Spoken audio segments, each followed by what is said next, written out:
The Giants and Rockies this season. It's been odd. A grand slam by a pitcher. A walk-off homer into McCovey Cove. An extra inning grand slam at Coors Field. A tie game suspended thanks to Mother Nature. And a Friday the 13th full moon meltdown. Who knows what may happen next? It's the Giants and Rockies.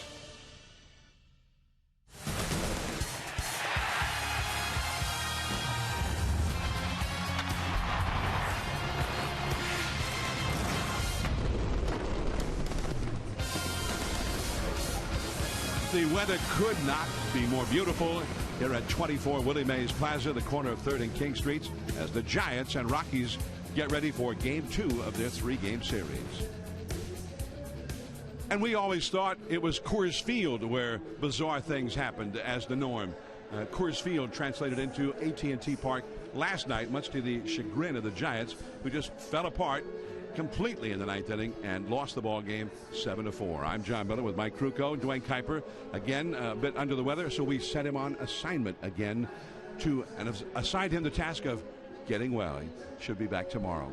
Now the Giants go with Ryan Vogelsong, and Vogelsong has been one of the top pitchers in the league for the last several weeks. Well, he really has been, and today is Gamer Day here at the ballpark, and what better guy to have on the mound for Gamer Day than Ryan Vogelsong. Now, you would think that when he would pitch against this club, it would be a good thing here in this ballpark, because Ryan Vogelsong is 3-0 lifetime. He's never been beaten by the Rockies. He's also a guy in this ballpark. He's 5-2 lifetime, but he's also a guy that had the worst start of the year against the Colorado Rockies in Colorado. And we do know one thing about Ryan Vogelsong. He loves the pitch with a chip on his shoulder. It's there today. I expect a good game out of him. All right, so here we go. The Giants, Posey back behind the plate. They're facing a rookie, Christian Bergman, first time they've ever seen him. And we'll be back with the first pitch, the lineups, after this.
Just moments ago took the field on a beautiful day here.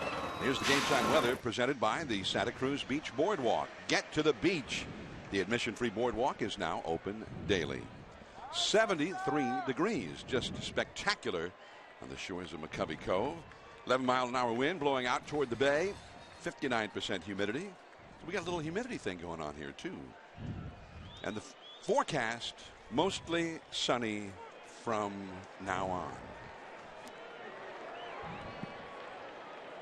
Charlie Blackmon leads off, and a first pitch swing and a miss, and we're underway.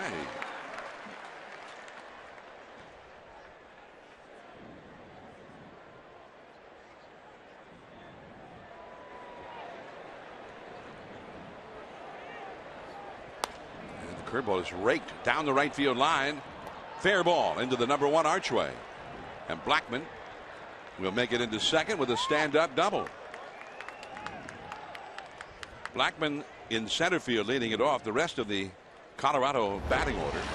It'll be Brandon Barnes coming up now in right field. Corey Dickerson bats third in left field. Justin Morneau, who had some more RBIs last night, 42, the second most among all National League first basemen, hits cleanup. Josh Rutledge filling in for Tulowitzki at shortstop. Michael McHenry, the catcher. Ryan Wheeler at third. DJ LeMahieu at second. And Christian Bergman, the rookie pitcher, bats ninth. See the numbers for Ryan Vogelsong, making his 14th start of the year, 4-3 with a 3.84 ERA. Vogelsong will see a fastball on both sides of the plate, 2 types of grips. And he will think fastball a lot. He'll throw a changeup off the fastball with both grips. He's got a curveball slider, and he will cut the ball. Lifetime against this Rockies team, 5-2 with a 3.90 ERA. Never been beaten here in San Francisco at AT&T, a clean 3-0 record with a 1.89 ERA. So he likes pitching against the Rockies here in San Francisco. Brandon Barnes. And that's foul.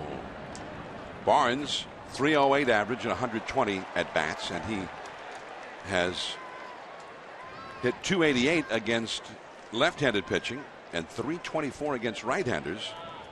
And when they brought him in, he had been with Houston last year. Excellent defensive outfielder, strong arm.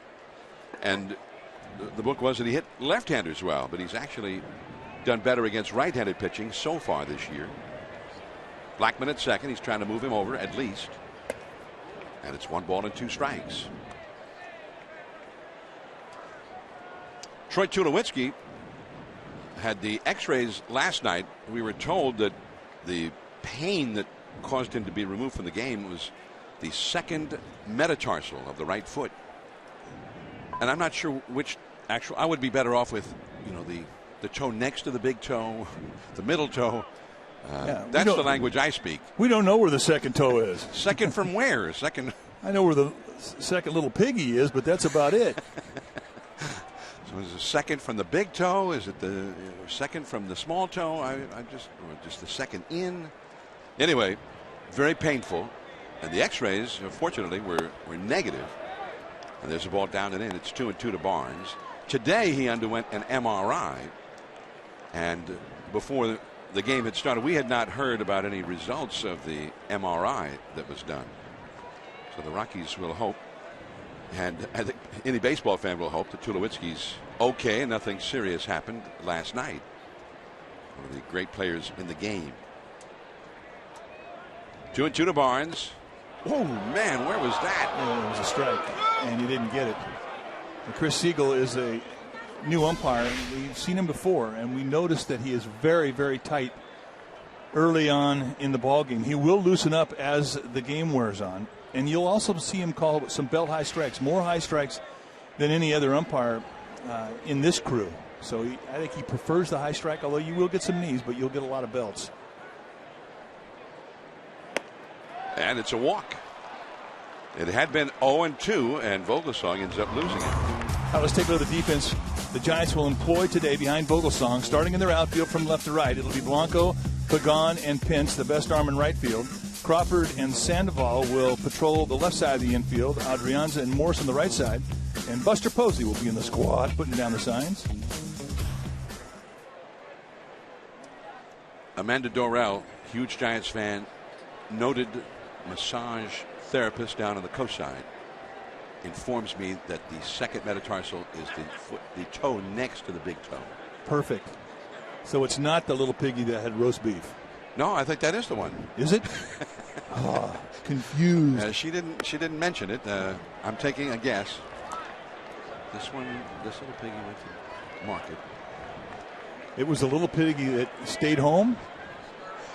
I don't know. Yeah, that if it goes from that side, we're really way over our head in terms of expertise on this. He's not getting any better, partner. 1 ball and no strikes to Dickerson. Dickerson hitting .339. That is at the knees for a called strike with a fastball. 1 ball and 1 strike. Morneau, the cleanup hitter, the big RBI man, is on deck. The Rockies have so much offense, even with all of these big hitters missing from the lineup, they still put a lot of good hitters in the lineup. That last pitch, a good 2-seam fastball from Vogelsong. He's pitching for that ground ball, and he gets him with sliders down and 2-seam fastballs down. A ball and a strike. And the curve is bounced foul. Strike 2.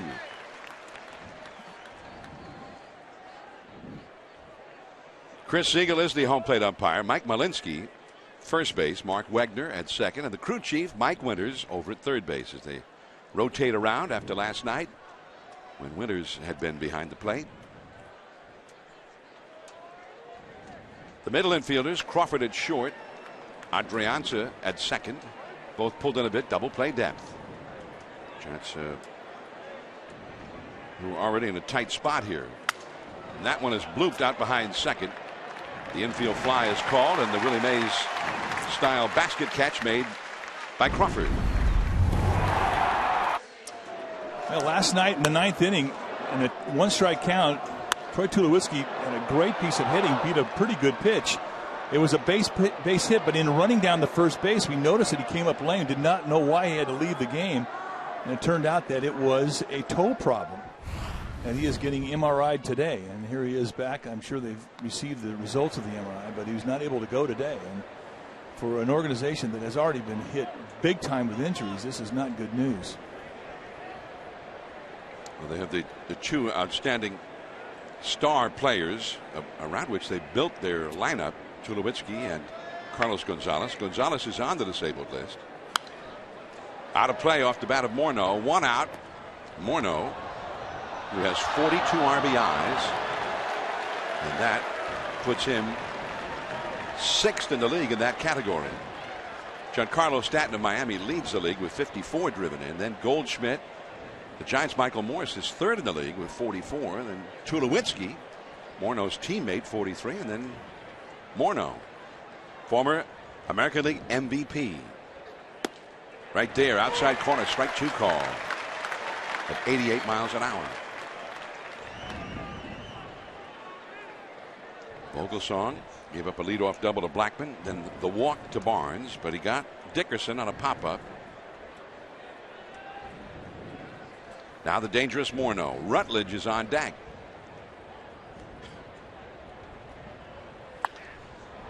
That one is a soaring pop-up into the sunshine and the wind. Morse, and he makes the catch. And the young Adrianza never did call him off on that play, a little bit surprisingly, but Morse had no problems with it, as it turned out. Now, every once in a while, you'll see a little subtle reminder that Adrianza thinks like a shortstop, not a second baseman. It's a better angle for the second baseman coming over on this play. It's a tougher play for the first baseman. And as a first baseman, you go, but you hope that you're going to get called off that play by the second baseman. Morse never did, and he wound up making a pretty acrobatic play. So 2 down. And here is Rutledge. I think the more Adrianza plays second base, the more he'll start to think like a second baseman on plays like that. So likely Morse kept expecting at any moment that he was going to be called off. Rutledge takes a called strike. Rutledge back up recently from the minors with all of the injuries, and he's hit well, .333. He's had 51 big league at bats this year. Rutledge 1 for 6 lifetime against Vogelsong. 2 on, 2 out. After getting into the no out jam, Vogelsong's induced a couple of pop-ups, but still 1 more big out to go. Right-hander against right-hander. That's fouled off the right field line. Strike two. All of the Rockies' able-bodied, available left-handed hitters are in the starting lineup against Vogelsong.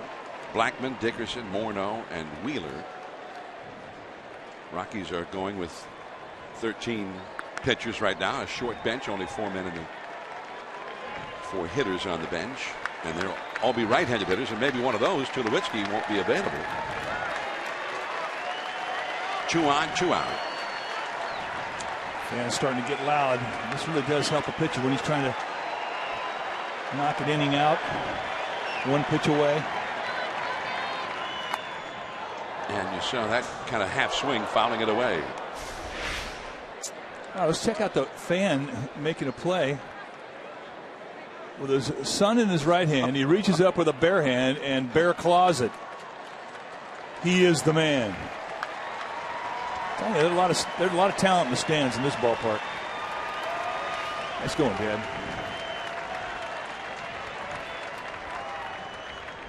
Two-strike pitch, way outside. Nice play by Buster Posey.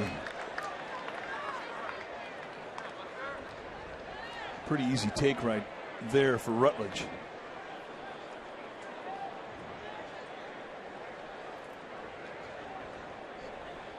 You see how the Giants play Rutledge, pretty straight up. I mean, this is unusual. You don't see many straight up alignments defensively by the Giants these days. They will absolutely adjust to tendencies, but right now with Rutledge, they don't have enough data on them to really overload one side of the field.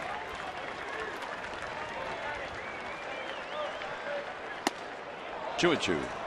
Another easy take. Those are easy to take, and they don't really set up much.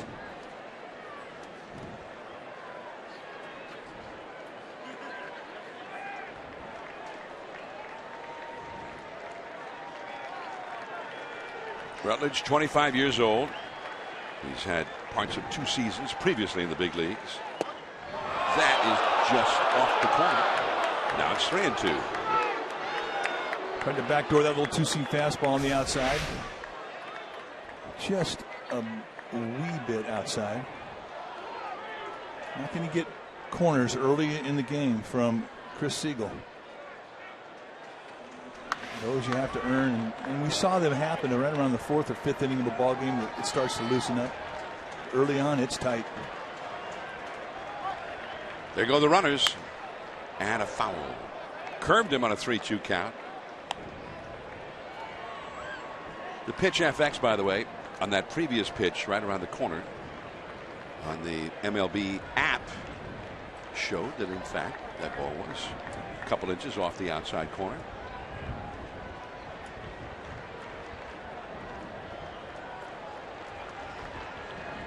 Blackman, who runs well at second. Barnes, who also runs well at first. 3-2 the count, but 2 down. There they go. Pablo, he took a bad hop, but he stayed with it. Not in time.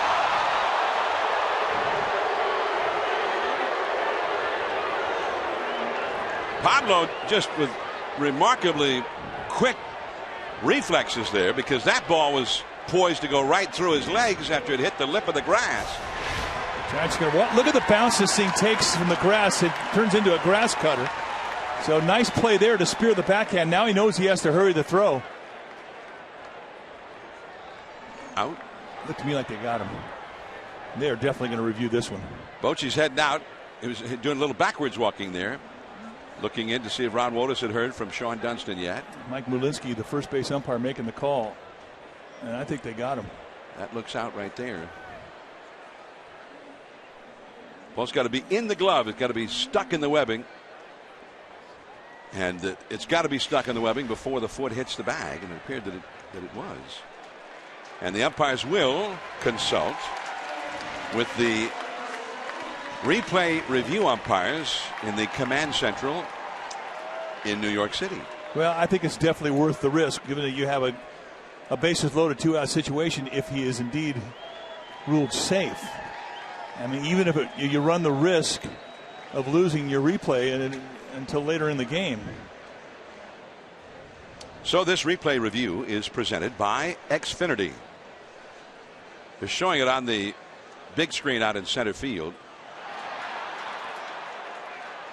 Well, the Giants fans here in attendance watching the replay on the big screen all felt that he was out. There's another look. Oh, he's out. That look right there from the high corner. Yeah, that was quick. The umpires have already received the ruling from New York. Out. And the inning is over. So Vogelsong got into some big trouble, and then a very weird hop almost kept the inning going. Almost, but not quite. The Giants are coming up.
Giants baseball on Comcast Sportsnet Bay Area is brought to you by Jack in the Box. Head to Jack in the Box for the new Jalapeno Ranch or Barbecue Ultimate Cheeseburgers at participating restaurants, and by Toyota, #1 in MPG, durability and resale value.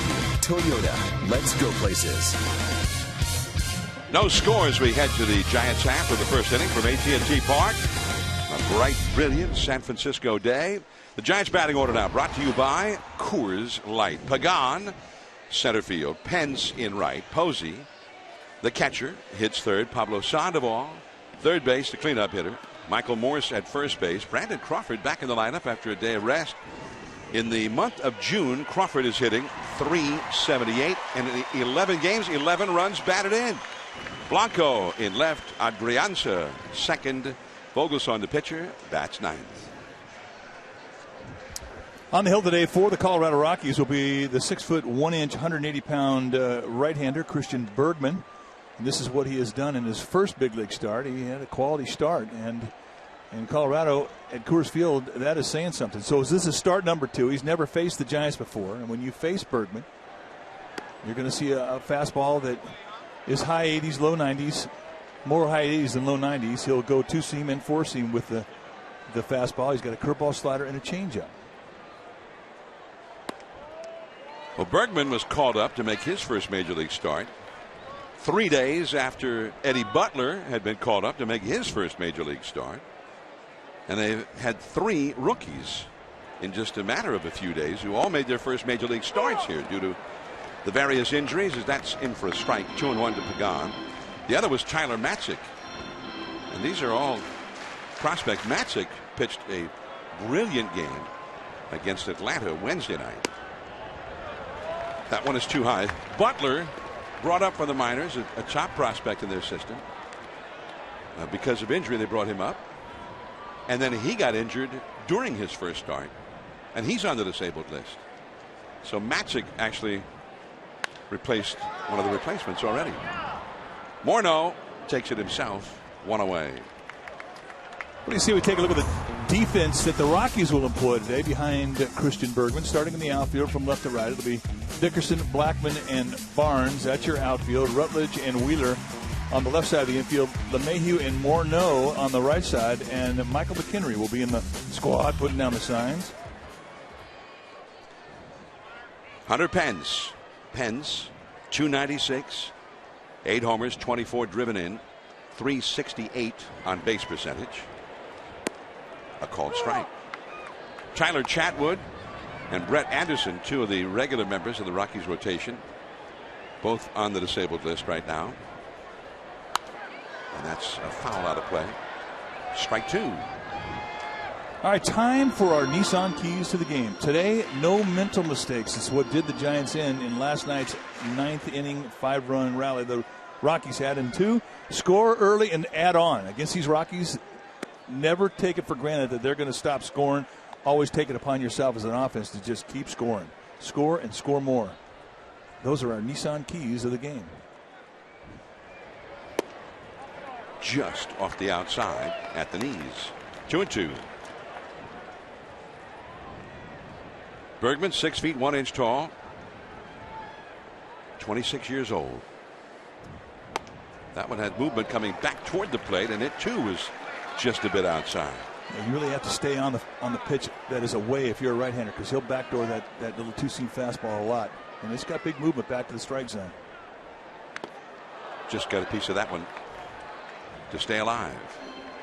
If you look at the type of pitches that Bergman throws, nothing really jumps off the page, but he has excellent command, and he's got the guts to throw anything, anytime. And I think that's his biggest attribute. He will compete with you.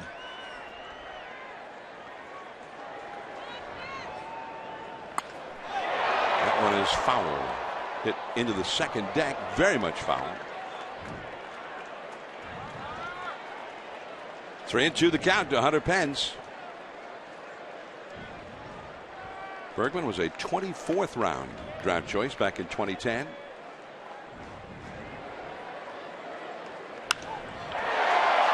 Left center, deep. Blackman is there, leaping. It's gone. Goodbye. That one just took off on this warm, rather humid day, and it finally took on the 404-foot marker, or what used to be the 404 marker, and it beat the distance.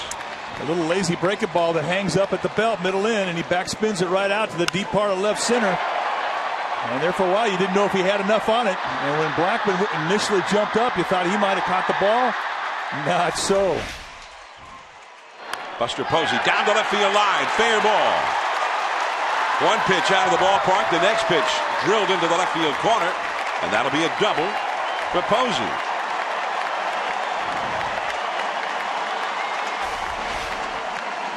Watch Charlie Blackman get up, and he really came close to snagging this thing. And I don't know if the guy leaned over the fence and caught the ball. I mean, it looked like it was very close to interference from the fans.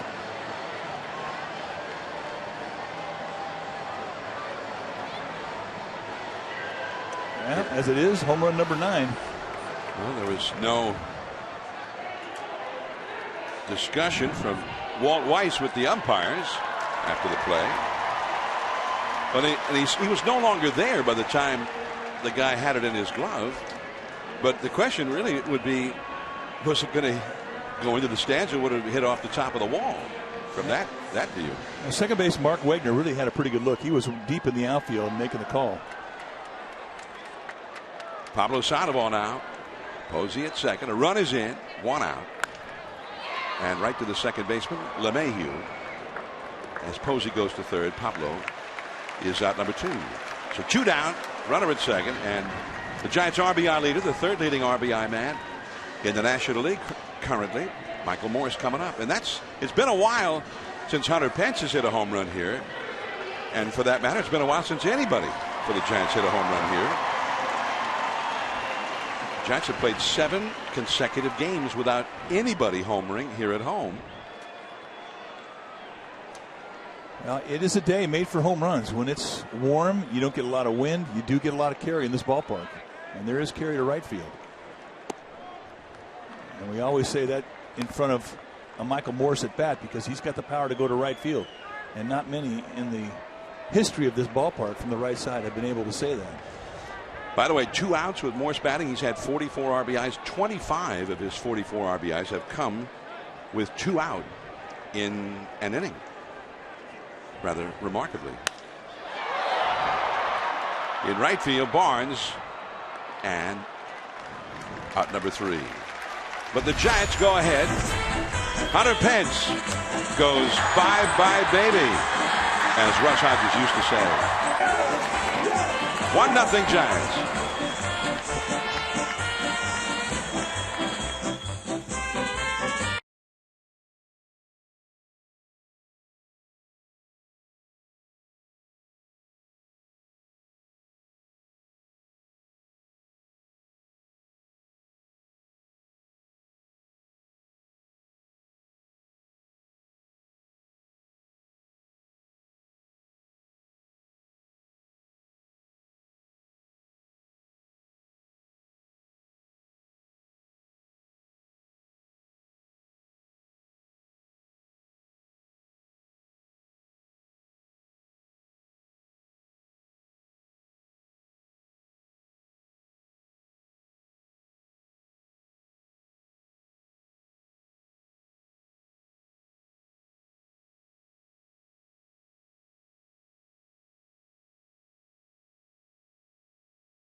Inning at AT&T Park, and the Prostate Cancer Foundation of Major League Baseball are honoring dads everywhere with the 19th annual Home Run Challenge, and we're joined by Michael Milken and also Hall of Famer Joe Torre.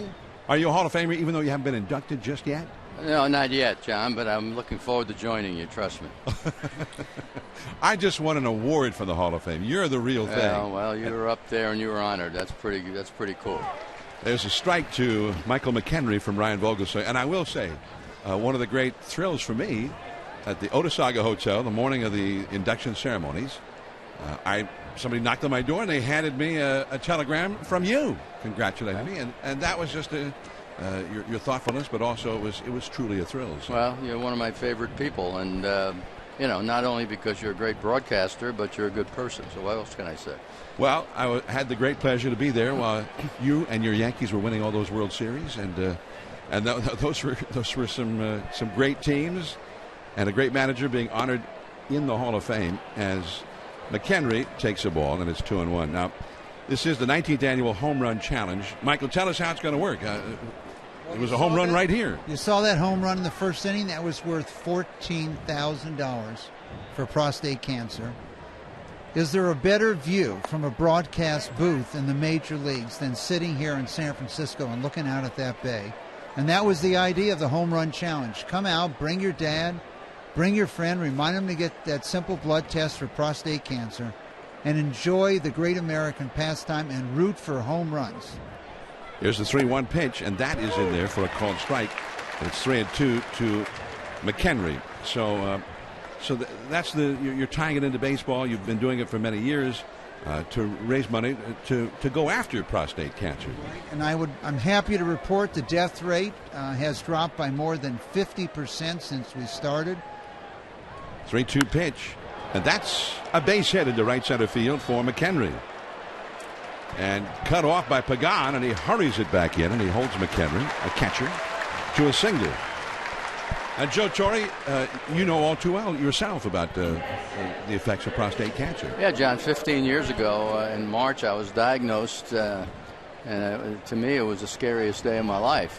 Because every time you heard cancer, you associated it with death. And it was Michael who reached out and basically sort of lowered my blood pressure, just talking about, don't worry about it. He gave me a list of doctors to go see, and I opted for the surgery, and knock on wood, 15 years later everything's good, and I continue to work and feel real good about it. But younger than ever. Well, I stopped managing. That's what helped that stuff.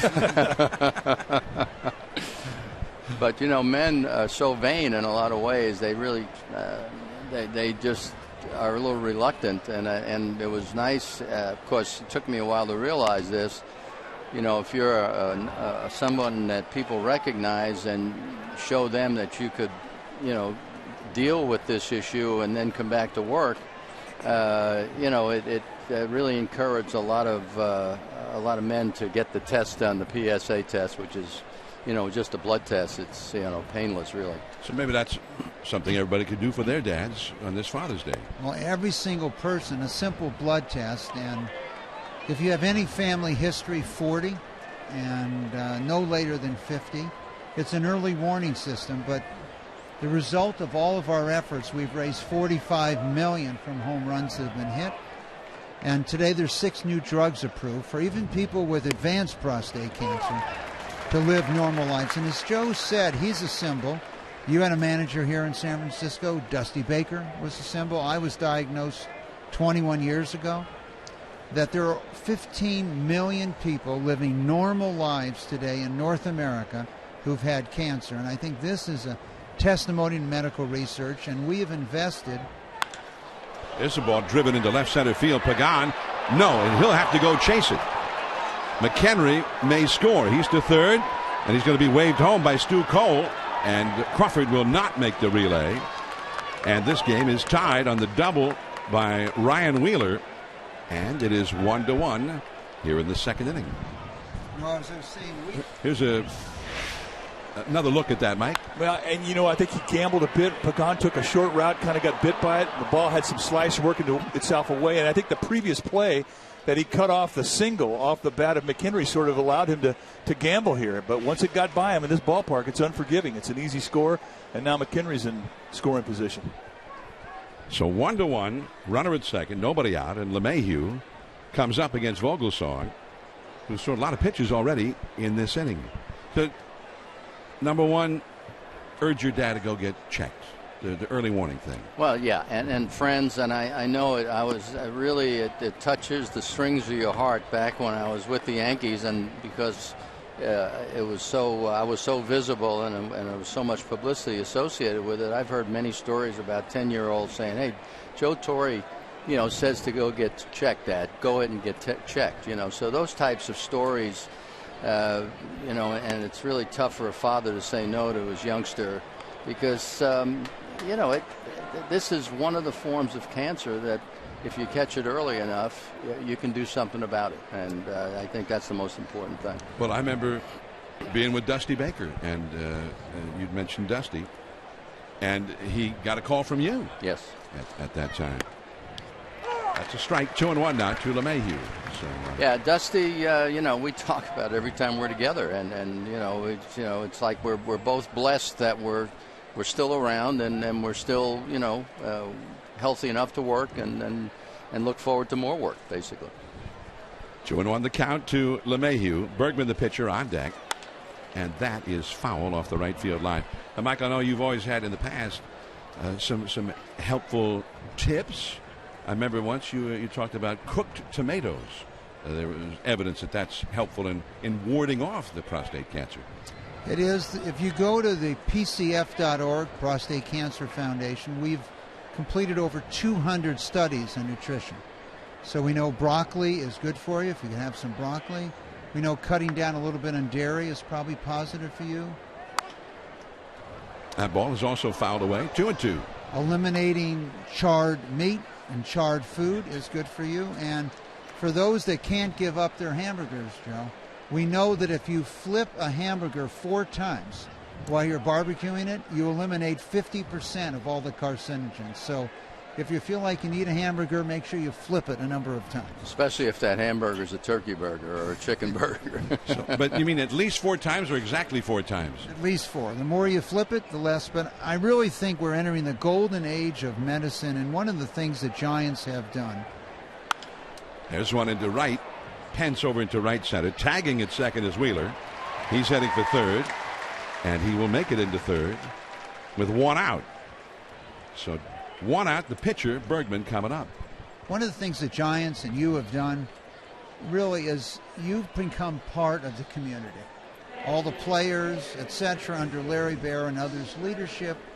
And I think this community is one of the great medical research communities in the world. UCSF and the other universities around this area, we have contributed $23 million into these programs. And today, if you're sitting in this ballpark, 5 years from now, you'll be talking about immunology, energizing your immune system, precision medicine.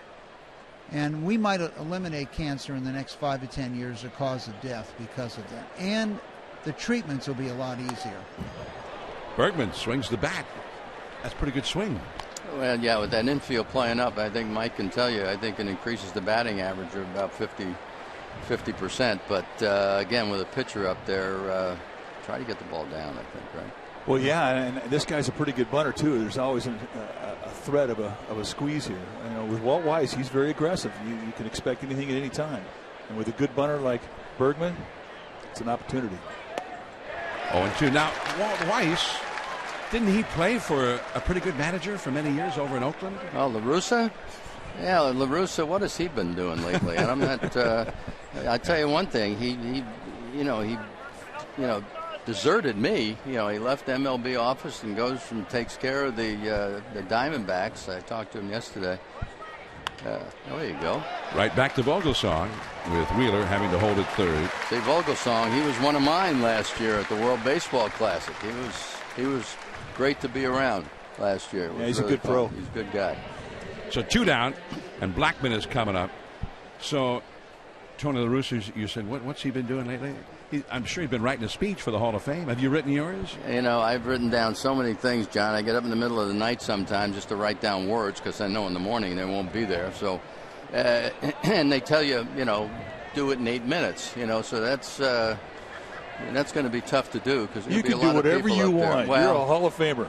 Frank Thomas. I happen to run into Frank Thomas, fellow Hall of Fame inductee to be, and he says, Mr. Torre, he says, it's in New York. You see a lot of people from New York. He says, go ahead and take 20 minutes. Don't worry about it. Hey, I gave my speech. One of the great memories for me. Bob Feller, and I've known him for many years, one of the all-time greats. Go back to my seat. He's sitting right behind me, taps me on the shoulder. He says, great speech, very short. Oh, well, yeah, okay. Well, thanks.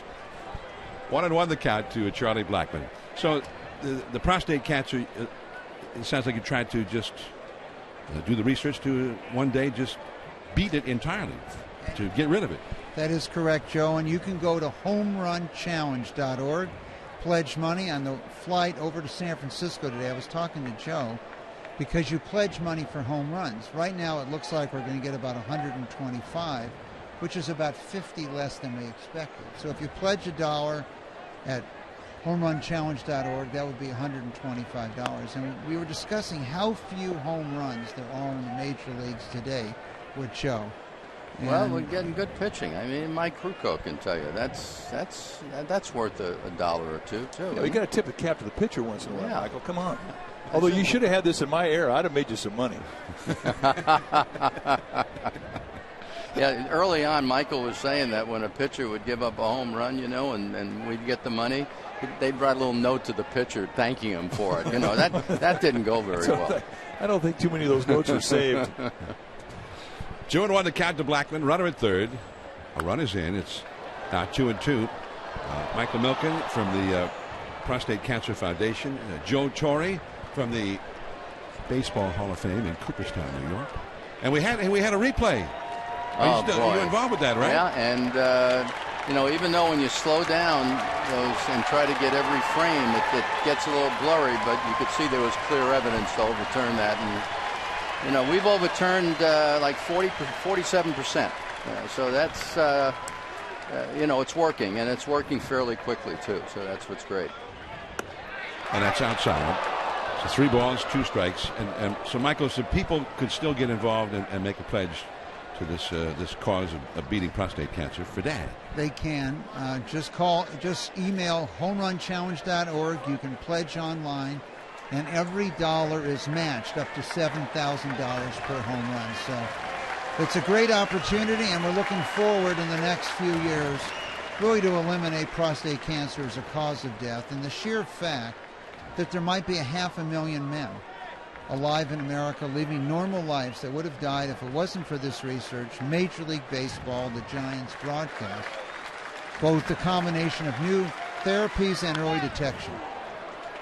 Still 3-2. And don't forget, if you're barbecuing the burgers, flip them at least 4 times or 40 times even.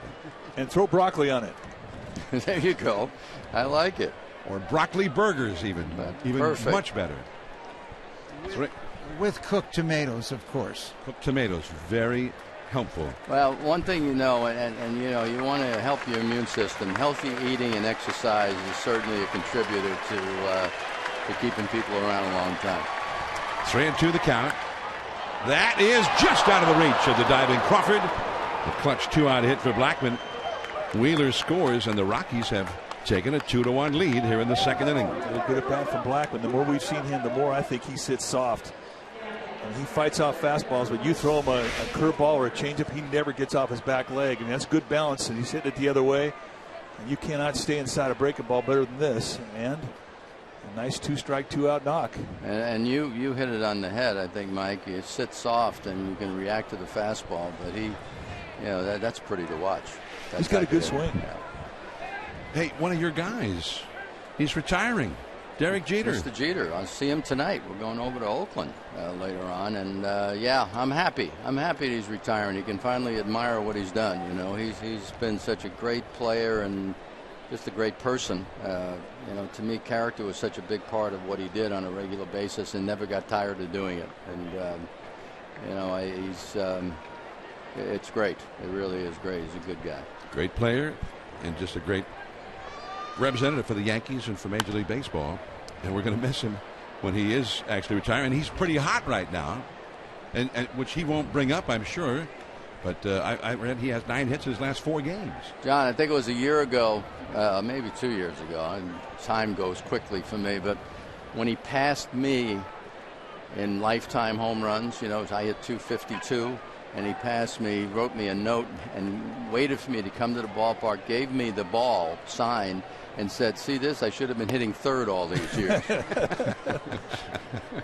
Well, I enjoyed the 2001, which was one of the most memorable World Series ever, not just because it was a great series, but because it was soon after September 11th. It was in New York.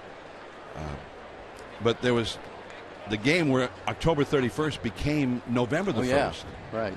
And your contract was up. You didn't have a new contract yet. My contract was up, and Derek Jeter became Mr. November because he hit a home run after midnight. But after midnight, I read this story where he turned to you and wanted to know, since your contract was now up officially, if you were going to leave the dugout and somebody else was going to manage. Yeah, he's a character, too, by the way. He has character, but he is also a character. No, I had a great group, and I felt very blessed being in that situation, and I still thank George Steinbrenner and his family for putting me in that position. Pagan. Oh, what a play! Spectacular play by Pagan to take away extra bases from Barnes. Our thanks to Michael Milken of the Prostate Cancer Foundation. Joe Torre on his way to the Hall of Fame. Thanks, guys. Thanks, John.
The Rockies 2-1. Time now for our forward right choice. It would have been worse had it not been for this brilliant defensive play by Angel Pagan, and he had to be exact with the route. He spears a high backhander, and that, folks, is great defense, and that is our forward right choice. And I think Mr. Barnes appreciates a good catch, even when it's made against him. Kind of. Maybe. You can appreciate it, doesn't mean he likes it. Yeah, that's exactly right. 0-1 the count to Brandon Crawford. So the Giants, after scoring first, now have to play catch-up as we start the second inning. You know, I get the feeling, listening to you talk to Joe Torre, that you could have had a discussion with him for about 1 or 2, maybe 3 hours. He is one of my favorites. And Joe Torre, he was an outstanding player. Once with a guy, he was a catcher, then a third baseman primarily in his career. Played some first base. Not a fast runner, let's just say that. And he won a batting title one year. Hit over 360 for the Cardinals, which was rather remarkable. So he was a very good player. And when the Yankees hired him to be the manager, he'd not had a whole lot of success as a manager. But the Mets, some really bad Mets teams. St. Louis, he'd been fired 2-3 times as a manager. And the tabloids in New York got all over Steinbrenner for hiring him as the manager. And turns out he ended up being on a rather short list of some of the greatest Yankee managers of all time. One of their great eras. Well, he gives a pretty good argument to get in as a player. He does. Truly. 2-2 to Crawford, facing Bergman, Christian Bergman, in his second major league start. That went back into the second deck. 2-2. But I just was talking to Torre after we went into the commercial break, because he just outmanaged a lot of other managers, I thought. Seeing the World Series and the postseason year after year after year, broadcasting those games. There is Barnes. That one had a lot of topspin. One away. But I told him I thought Bochy in 2010 and again in 2012 reminded me so much of the way he managed the Giants, managed the bullpen especially, would not allow the other team ever to come from behind. Bochy was so much similar to Torre in the way that he ran those games in the postseason, and it was usually much different than he ran a game in the regular season. And you always heard these managers say, well, why'd you do this? And the manager would say, that's what we did all year long. That's why we had success. Why change now? Well, that's not the way Torre did it, and that's not the way Bochy did it. And he's a great guy besides. Yeah, he really is. He's a humble man, and I mean, if anybody's got the right to brag about a career, it would be him. You know, he just doesn't. He's just a humble man. You give him a compliment, and he'll take that compliment, and he'll give it to 3 or 4 people standing around him, and that's just the way he's always been. And he's done a lot of things in the game besides play, besides manage. He's in the commissioner's office now as Blanco takes the ball. 2-1. For a while he was a broadcaster. He was the play-by-play man on television for the Angels, and Reggie Jackson was his partner. And he was excellent as a play-by-play guy. He could have done that for the rest of his career and been one of the greats. 2-2 now to Blanco. But I never forget, there was a runner at second, nobody out. And Joe Torre says to Reggie Jackson, Reggie, was there ever a time where you thought, I got to get this guy over to third, with nobody out like this? And Reggie says, Joe, I always looked at myself as the chauffeur. I'd see that runner at second, I said, hop in, I'm going to drive you home. Yeah, well, I believe that. Joe just kind of smiled at him and says, I should have known. 2-2 the count to Gregor Blanco. I always remember being with Joe Torre, and his birthday had been the night before, sitting in the dugout before a game at Yankee Stadium. And he introduced me to a guy who was a wine distributor, an importer. And for his birthday the night before, he'd given him this great expensive bottle of wine. And I asked him, says, you drank it or you saved it? And he said, when you've had cancer, you don't save anything for later. We drank it all. You drink that wine now. Let's go downstairs. Here's Amy G. All right, right, gentlemen, an update on Brandon Belt. He had x-rays yesterday just to check on the progress of his thumb, and it's doing real well. He's taken dry swings in the cage with both hands, and he started throwing a ball. And back to your second metatarsal, gentlemen, that would be the one that stayed home. See? There you go. Yeah, she said that a few times to her 2 children. It's not the one that had roast beef. And Adrianza, solid base hit to right. That had to feel good. Well, he's not had a lot of at-bats this year, and he went through a dry spell where he wasn't having great at-bats, and then he started having good at-bats, hitting the ball hard, and he's got nothing for it. Here he gets a fastball belt-high challenge, and he just rifles it into right field. So maybe he'll start getting a little confidence, and those good at-bats will start to produce some hits that fall. I think that's more frustrating as a young hitter than anything when you hit the ball well and it gets caught. Vogelsong now. And it's 0-1. 2-1. The Rockies are leading. Vogelsong, 4 hits, 26 at bats. Has a couple of doubles. At shortstop, Rutledge and the force out on Adrianza. Giants are going quickly here in the second. On to the third. Dickerson, then Morneau coming up.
And good looking, just like us. Make sure you come out and pick up an all Brandon's growth chart.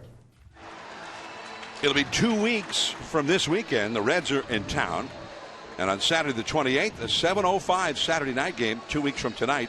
First 40,000 fans receive either a Brandon Belt or Brandon Crawford bobblehead, courtesy of PG&E. And Sunday, a 1:05 game.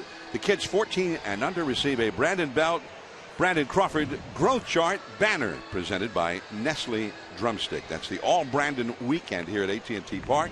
sfgiants.com/tickets. And Amy G had the report on Brandon Belt. So far so good. Belt seems to be on a good timetable. Well, the only thing he's lacking in is the patience factor. He wants to play now, but he knows it's going to take some time. He says the other thing too is that my hand's weak. I got to get my hand strength back. All that time in the cast really took a lot of power out of his hand. Here is Corey Dickerson, the third place hitter today, with all of the Colorado injuries. And this is part of the Rockies. They have so much hitting talent. Even with Kadire out, Cargo out, Tulo out, Arenado out, 4 of their very best hitters, 4 top hitters in the league. That is fouled off the left field line. Here's Dickerson hitting third, and he's hitting .336. And you're right. I mean, it's hard to feel sorry for them because they just keep replacing guys that swing the bat well. But that really is their philosophy. When you think about the Rockies, you think about bats. And it has always been, I think, the trademark of their image. Started with the Blake Street Bombers when they first moved into Coors Field back in '95. And those guys could really hit. 0-2 count, and that's off the outside. But the first 5 hitters in their lineup today, the worst batting average is for Morneau, and he's hitting .294. Dickerson .336, Barnes .306, Blackman .300, Rutledge hitting 5th is .327. Even McHenry, the backup catcher, .297. This is a big out for Ryan Vogelsong, to try and get, because the previous 2 innings he's allowed that leadoff hitter to get on, and he really does not want to get right back in the stretch again. This is a big out. Along the right field line and into the bullpen area. Foul ball, 2-2. The old left-handers here. The old left-hander, Joe Nuxall in Cincinnati, longtime broadcaster, pitcher, beloved in that area. And that was his sign-off every night at the end of the broadcast. Now this is the old left-hander, rounding third and heading home. Yeah, I miss Joe. He's a good guy. Crawford, one away. Our time right now for our Coors Light Cold Hard Facts is brought to you by Frost Brewed Coors Light. Best record versus the National League West at home under Bruce Bochy. Well, the Rockies, then the D-backs, then the Padres, then the Dodgers. Bruce Bochy has a winning record against all those guys, and that's saying something as to what type of manager he is. And those are our Coors Light Cold Hard Facts. That is not easy to say right there, by the way. At least not for me. Good Lord. I thought you did pretty well. Huh. Just say it one more time really quickly. Yeah, very good. 1 ball and no strikes to Morneau. He fouled out to first his first time. Deep down the right field line. It is foul. Wow. And wet. We talked about the carry in this ballpark. This ballpark has such a great reputation as a great pitcher's ballpark, but when it's warm and you get carried all fields, it gets small quickly. Along the left field line, base hit. Blanco plays it off the sidewall, and Morneau has a double. Well, Morneau hitting close to 300. I guess that's one of the reasons why. He's going from one foul line to the other. Pitch away, and a nice job of going with the location. You can see there's no left fielder there. Blanco was playing over towards left center. And a little slicing 2-bagger. So he crossed him up on that one. He wasn't supposed to do that. And we're focused on right back on the stretch, and now the pitch count becoming an issue in this ballgame. Vogelsong has thrown 63 pitches, and it's only the 3rd inning. Left center, Pagan on the run again. He'll have to chase this one. Cuts it off on the warning track. Morneau will score. It's a double for Josh Rutledge. 3-1 Colorado.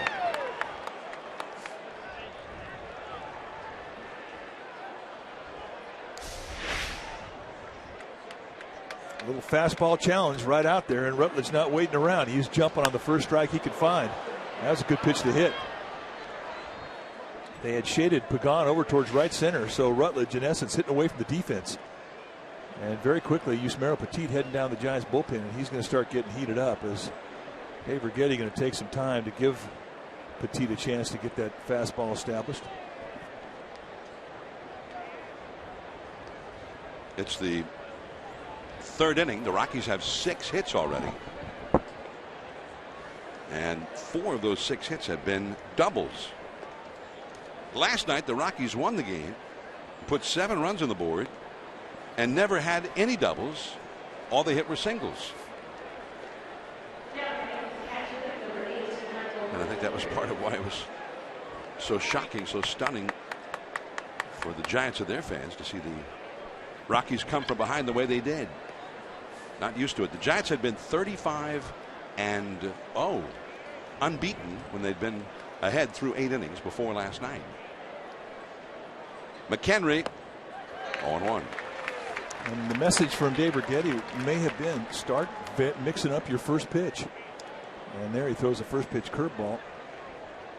And McHenry right on cue, swinging at it. This is a very aggressive hitting Rockies team right now, and they're jumping on Vogelsong early.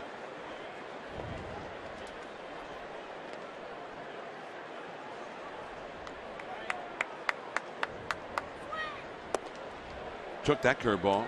1 ball and 1 strike. 3-1 Rockies in the 3rd inning.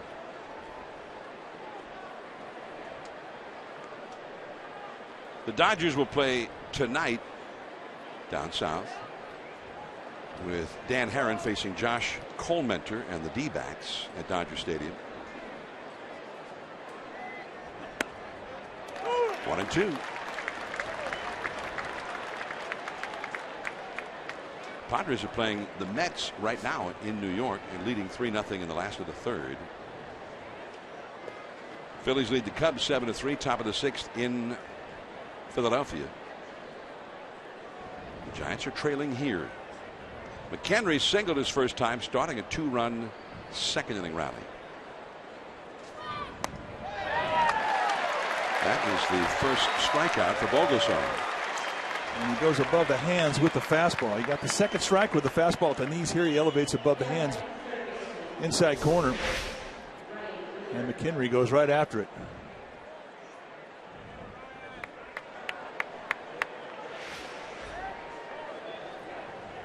Now Wheeler. Wheeler came into the game as a pinch hitter in the 9th inning last night. And he knocked in a run with a single. It lengthened the Rockies' lead. And then he hit a double to knock in a run in the 2nd inning here tonight. Wheeler, who only has 14 at-bats this year in the big leagues.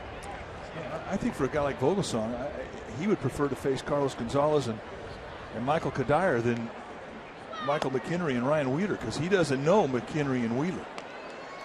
I mean, he knows Kadire, he knows Gonzalez, he knows their hot spots and cold spots. And for a dart thrower like Vogelsong, there's comfort in knowledge. And when you're facing an unknown young hitter, you have no idea what his strengths and weaknesses are.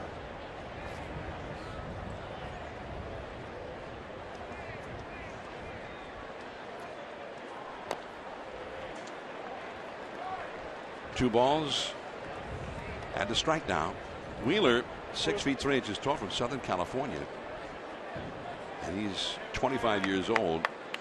He got into 28 games last year for the Rockies late in the season. And the year before, he got into 50 games with the Arizona Diamondbacks. Rockies traded to get him out of Loyola Marymount University. Ryan Wheeler. That spins him around. 3-1, and that was the 72nd pitch for Vogelsong. And to put it in perspective, a pitching coach wants 45 or less at the end of the 3rd inning. And here he is with 2 outs in the 3rd, and he's throwing 72. So he is way above what Dave Rigetti would like to see in regards to pitch count.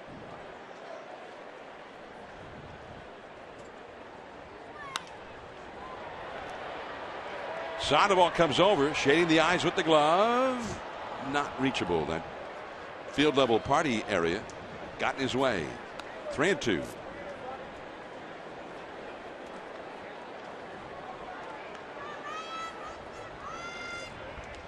Pablo back over to third base. 2 down in the inning. A run in. Rutledge, the runner at second. And Vogelsong back to work. What has already been a very hard, stressful day.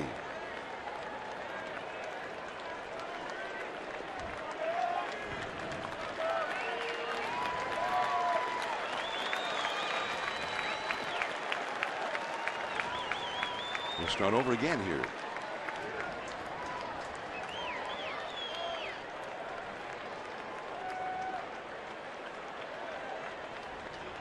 3-2. Did he swing? Yes. Mike Winters on appeal said that was a swing. Top of the order, Pagan, Pence, Posey coming up for the Giants.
Comcast Sportsnet Bay Area is brought to you by NASCAR Returns June 20th through 22nd for the Toyota Safe Mart 350, only at Sonoma Raceway.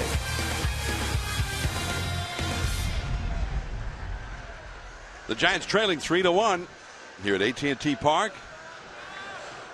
As we head to the last of the third inning, a beautiful day out here. A lot of families enjoying Giants baseball together on this Father's Day weekend. I'm John Miller with Mike Krukow. Dwayne Kuiper on assignment. We assigned him to the task of getting better. Kuiper said that he felt like he was getting better last night, and then in the ninth inning he felt worse than ever. Massive relapse. I think a lot of people felt ill about that particular inning. For a while we were all thinking about calling in sick today. 1-1 the count to Pagan. He grounded out to first his first time. Yeah, it'll be interesting to see what type of approach the Giants take the second time through the lineup against Bergman. Remember the first time they saw him, they didn't have any real reference point. They didn't have any history against him. Left field, but right there, Dickerson, one away.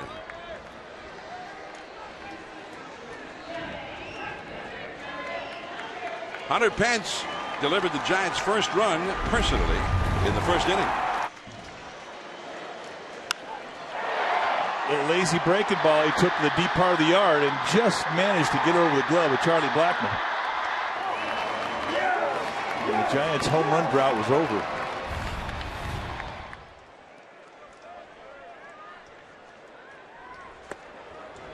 On one. So Bergman comes right at him with a power changeup to start off the at bat. The spot where Pence hit that ball has been kind of a home run graveyard in this ballpark. Got the low strike. 0-2. Where the left field wall meets the center field wall in this park, 404 feet from home plate. Deeper there than the straightaway center. But he beat the distance. 1-2. Christian Bergman in his second major league start.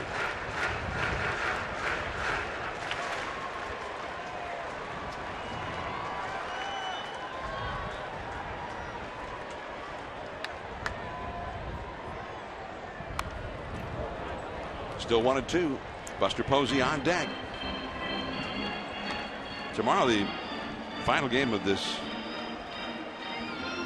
series and of this homestand for the Giants. The Giants right now are 4-4 during the homestand, but have also lost 4 of the last 5 games starting this past Monday. High drive into center, but still going back. Blackmon, and that one just took off, but Blackmon caught up to 2 down. Fans, download the Giants official mobile app at the ballpark and do it now. It's a must-have free app for Giants fans when visiting AT&T Park. Download it now and you can thank us later. At the ballpark.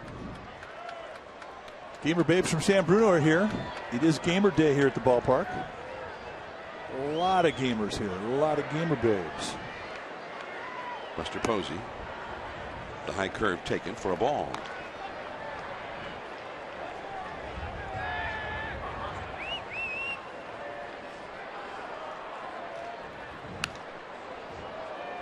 A ball and a strike now. 2 down, nobody on. Posey hit a double down the left field line on the first pitch he saw from Bergman. It was the first pitch after Pence hit the home run, in fact. Right to the second baseman. Nice pickup by LeMahieu. And that's a 3-up and 3-down inning. 3-1 Rockies. Dave Fleming is coming over from radio side for the 4th inning.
Leads San Francisco 3-1. Joining us now in the booth, Dave Fleming. Welcome. Hi, Mike. Good to be with you again. It's Gamer Day.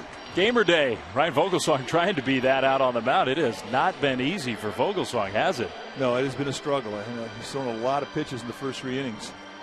And really, to his credit, he's minimized what could have been a whole lot worse. And as it is right now, he's kept his team in the game at 3-1. But he needs a clean inning.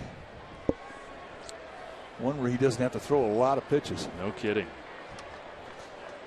74 in the first 3, and he has been in trouble from the very first hitter. Here's another hit. Just a little flip shot into right field on the first pitch of the 4th. Yeah, those are devastating. You spend a lot of time in the stretch. You get out of an inning, it's all stress, and all of a sudden the very first pitch of the next inning, whoop, you're right back in the stretch. So much for the idea of maybe a quick 1-2-3. Although you are down at the bottom of the order. This is the pitcher Bergman. But right back in that stretch position. The leadoff hitter has reached in 3 of the 4 innings. Bergman goes to bunt. He offered at it and missed. See the Giants on the corners charging hard. Sandoval and Morse. This is really unusual for Vogelsong to struggle against the Rockies here in San Francisco. He's 3-0 lifetime with an ERA against them in the 1s. today it has not gone easy for him. 0-1. Curveball for a strike. When you look at the lineup when you come to the ballpark and say, man, no Tulo, no Cargo, no Kadire, no Arenado. One thing the Rockies do have, they have hitting depth. And these guys that they're plugging in are not bad hitters. Dickerson and Blackman and Rutledge seems to be swinging the bat well. Ryan Wheeler's had good swings. Bergman still showing butt with 2 strikes, and that fastball rides up and in. You show me another organization where you could take out a hitter like Carlos Gonzalez, Michael Kadire, Troy Tulowitzki, Nolan Arenado, Jordan Pacheco. All these guys are hurt or on the DL, and you take them out of your lineup, and they're still getting hits. I mean, they just aren't. I mean, the Rockies are a hitting organization.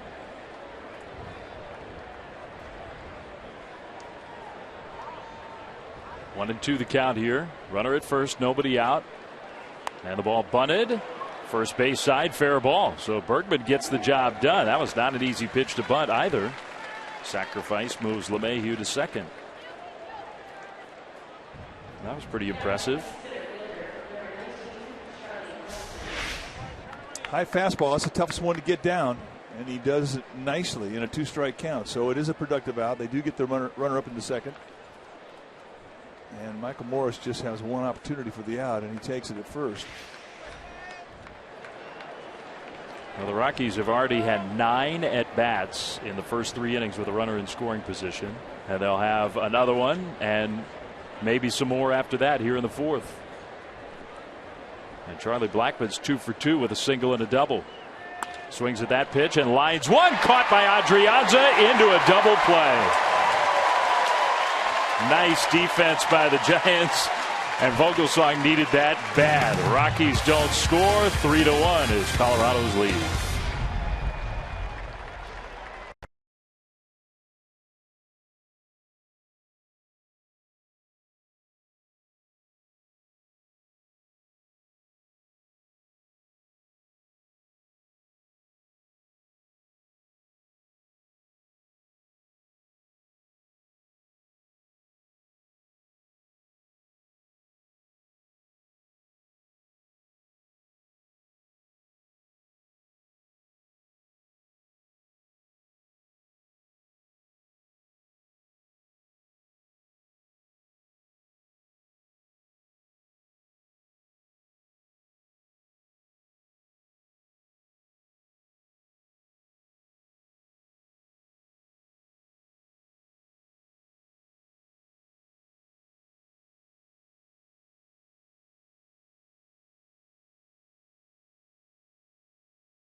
I was so honored to be part of the first ever gamer event hosted by our very own Mike Krukow. More than 1,000 gamers showed up from 3 different chapters of Gamer Babes, Napa Valley, Half Moon Bay, and San Francisco.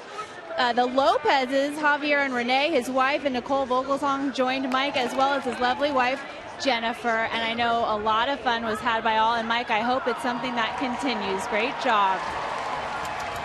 Well, you're right, Amy. It was a lot of fun, and there was a lot of good attitude out there. And it's amazing what these Gamer Babes have done as they've bonded together with their different chapters. I didn't know there was a whole chapter system. I have to admit, I was in the dark on that. Well, there were 3 chapters here today: Napa, San Francisco, and Half Moon Bay, and a lot of fun.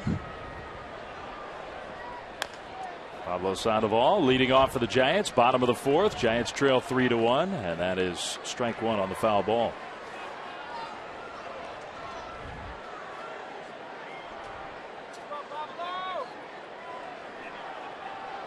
Pablo grounded out his first time up, and that one is swung on and missed. Kind of like a high slider there. I think Pablo liked the look of that pitch. But could not quite connect. 0-2. Struck him out swinging. It's the first strikeout for Bergman. Friday, June 27th, the Giants' annual Garlic Fest right here at AT&T Park. There is a special event package. A pregame Garlic Fest party, complimentary serving of garlic fries or garlic calamari. That sounds pretty good. Wine stopper featuring Herbie. If you don't know who Herbie is, that's the Gilroy Garlic Festival mascot. Ticket to the Giants-Reds game. You got to have the special event ticket to get all the stuff. sfgiants.com/special events, June 27th. We love our garlic in San Francisco. Yes, we do. Unabashedly. Michael Morse, second at bat for him, and he's ahead of the count 2-0. I always look forward to driving south on 101 this time of year because you can smell the garlic going through Gilroy. It is awesome. Get down around Morgan Hill, you start to smell it, and you got it for 50 miles. Morris took a huge cut. Foul tip, strike one.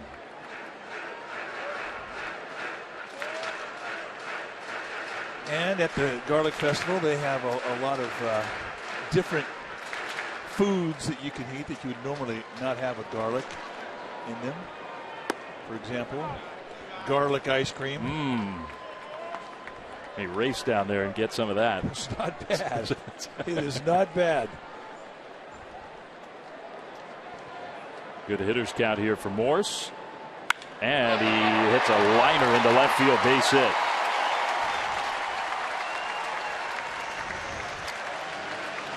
Well, time for our Togos big play. The Togos win. And last night, Michael Morris knocks in Buster Posey with a 2-out double in the fifth.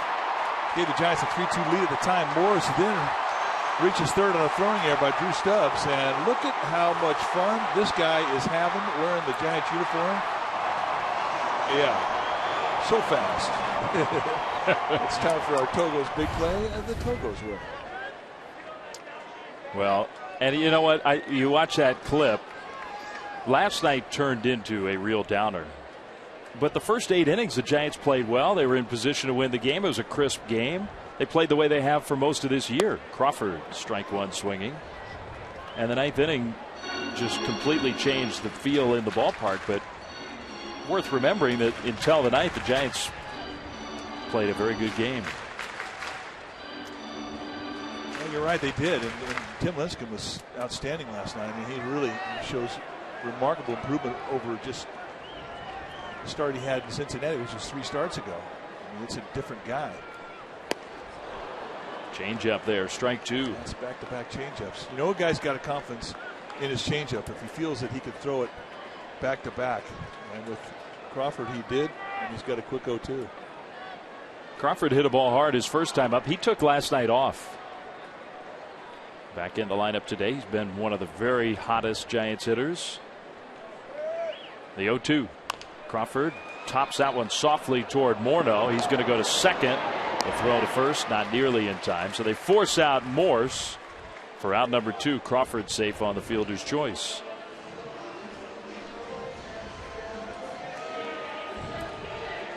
Well, Christian Bergman, as advertised so far, not overpowering stuff, but mixing and matching, and he's keeping some of these Giants hitters off balance. Here's Blanco. Well, we say it every year when a situation like this presents itself to a Giants lineup. They once asked Willie Mays who the toughest pitcher he ever faced was, and he'd say the guy I didn't know. And the Giants don't know Christian Bergman. And he, to his credit, has been brave in the strike zone. He's gone on top of him, really kept him off balance. He's done a nice job against him. Blanco 0 for 1. They'll pay attention to Crawford at first. Bruce Bochy put the Mike Leake comparison on him before the game. And I think the idea was, hey, right-handed pitcher, not going to overwhelm you with the fastball, but uses all parts of the strike zone, mixes and matches a lot. He's really gone hard with the changeup this time through the lineup. Yeah. And I do think that's a good comparative. Mike Leake perhaps is a bit more sync, but both these guys, they move it around, mix speeds, movement, location. Fastball fouled back, 1-1.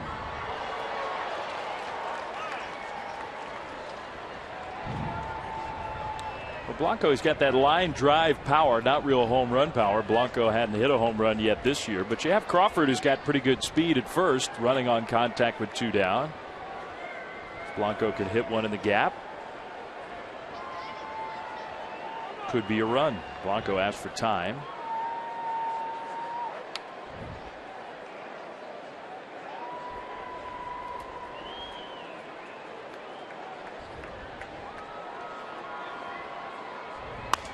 That one a little flare into center field, base hit. Crawford's going to aggressively turn for third, and he'll make it there with 2 down. You know, I thought there was one X factor in the Giants line today, and he's coming up at bat. And here you see Gregor Blanco take a little off-speed pitch on the outside part of the plate off the end of the bat. These are hits he could not get early in the year. Now it seems like he's getting a lot of them as his batting average continues to rise. And take a look with 2 outs, an easy take of third for Crawford, who was going on contact. And it gets back to that X factor, and I think it's Adrianza. I mean, he's been having great at-bats, getting nothing for it. And I think this is a good match for him with Bergman. Got a nice at-bat, his first at-bat. Yeah, ripped a base hit into right field. He does that here. The Giants will get a run out of it. And you saw the little conversation between catcher and pitcher. You have the pitcher spot due up next, although Yusmeiro Petit's going to go back down to the bullpen. Vogelsong, he's thrown 80 pitches in 4 innings. So I think Bochy, if Adrianza reaches, I don't think he would hesitate to use a hitter. Giants hope they have to make that decision. There's that changeup, ball 1. I mean, it's almost been every guy the second time through that he's opened up the at-bat with a changeup or an off-speed pitch. Giants have been big in these spots. Runners in scoring position, 2 down. Adrianza hits one hard and a diving stab by Morneau for the out. Well, bad luck, Adrianza. That off the bat looked like a hit. The Giants do not score. 3-1 Colorado.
On Comcast Sportsnet Bay Area is brought to you by Subaru.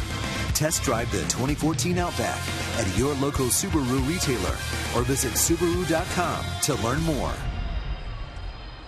Great look at everything going on out in McCovey Cove on this beautiful Saturday. Top of the 5th, the Rockies leading the Giants 3-1.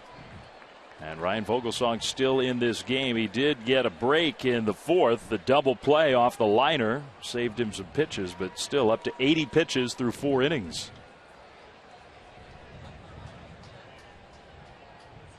And every single inning has been a high stress situation for Vogelsong. Barnes swings at a first pitch curveball. Pagan is there. One pitch, one out. Well, it's time to log on to CSNBayArea.com. Decide the player of the game. Your vote counts. Winner will be revealed during Giants postgame live. Follow the action on the diamond like never before with enhanced Bloomberg stats and more. Giants in-game live on CSNBayArea.com. Log on now and vote. The Sonora chapter. All here showing up on Gamer Day. Giants playing from behind as Dickerson, the third place hitter, takes a fastball that misses, ball one.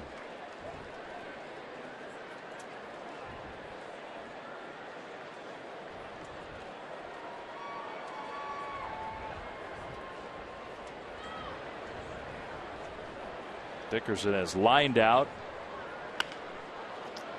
And as Crawford ranges back and catches that pop-up basket style. Crawford's been the guy against Dickerson. He's made all three plays with Dickerson at the plate. 2 down. There's another good one. That's right out there in no man's land. I mean, this is going to be Crawford or nobody. And I think he enjoys this. I mean, he's an old football player. I mean, most of the time he was a quarterback throwing passes, but I think everybody that played football liked the idea of being a receiver at one time or another. Well, he was a receiver right there.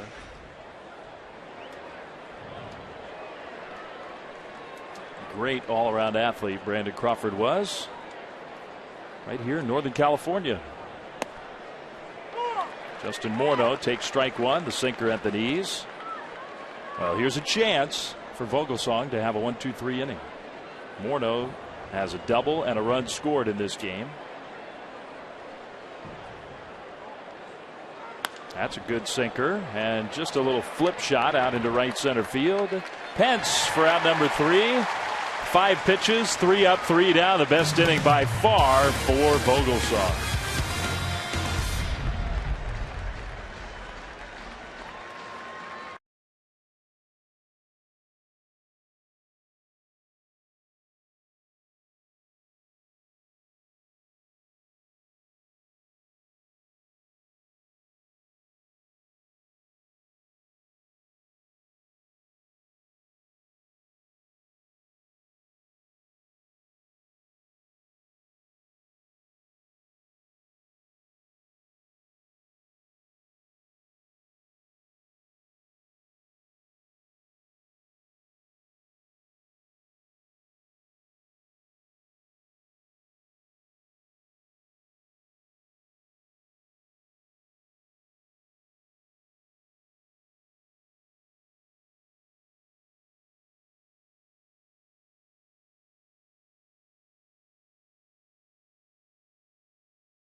Comcast Sportsnet Bay Area is brought to you by the Solar Company.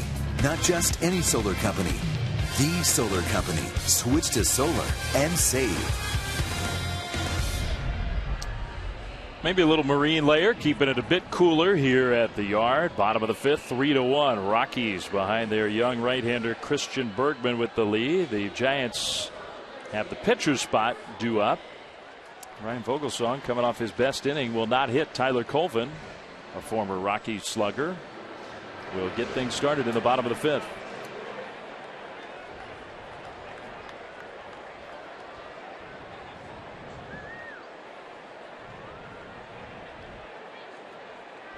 Colvin has cooled off after a very hot start. Another breaking ball to start off an at bat. That time a curveball. Yeah, that's kind of been his philosophy. Anything at any time. And he's mixed that first pitch very well. Colvin takes strike 2.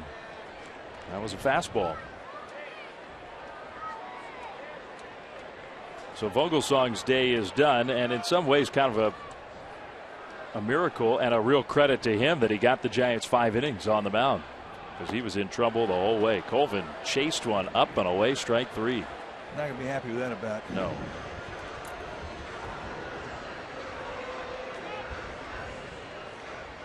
There is Vogelsong.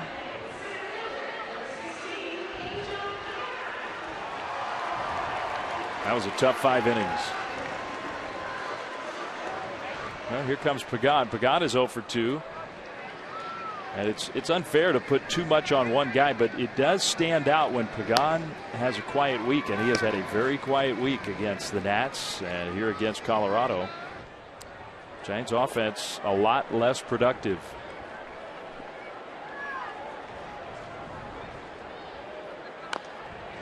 Foul ball, strike 1. He has made an impact on defense. What a play this was. Now, this had to be perfect. And, you know, we've seen this the last several days. And there's some really great route running. And from Brandon Barnes, who was the guy that hit it. I mean, that's a rare compliment. Changeup misses. 1 ball, 1 strike. Usually those guys are throwing their helmet against the wall. Yeah. Well, I didn't think off the bat, I didn't think he had a chance to get it. None chance. It saved a run, and the Rockies rally would have kept on going. There's a foul, back out of play. Strike 2.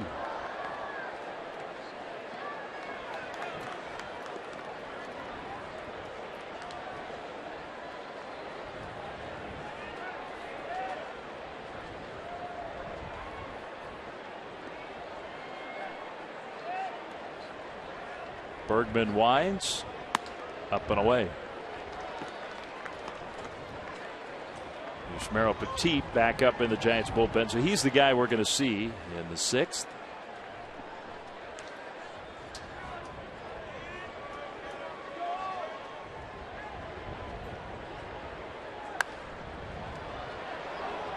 Third base side, and a lot of obstacles to maneuver around, and Ryan Wheeler just couldn't do it.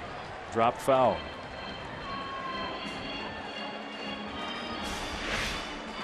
Well, was that Taira Uematsu, the Giants bullpen catcher? Was that him trying to get out of the way? I mean, that's a pretty good effort right there. I mean, he doesn't know where the ball is. Yeah, that's Taira.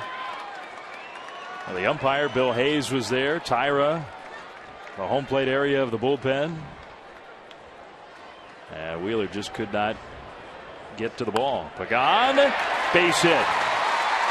Didn't hit it real hard, but found a hole, and Angel Pagan is aboard for the first time. Yeah, that's what the Giants are going to have to do against Bergman. He's not going to beat himself. You're not going to get walked from Bergman. You're going to have to put together good at-bats, and you're going to have to start banging. The breaking ball looked like maybe a cutter that just hung out there middle end of the belt. So a little 2-out thunder right here. 1-out thunder, I beg your pardon. Well, actually, you know, the thunder works no matter how many outs there are. It just felt like 2 outs. The Colvin strikeout got the inning started. And the Rockies are going to pay attention to Pagan. You wouldn't think it'd be a running situation with Pence and Posey coming up. Yeah, and Bergman's not really a sinker baller, but you never know. I mean, Pagan's got the green light. If he feels he can get a good jump and go, they'll go. Pence opened up, tried to launch one. Well, he's already launched one today, his 9th home run of the year, and he hit one that carried very well to center field and almost out to the wall. His 2nd time up.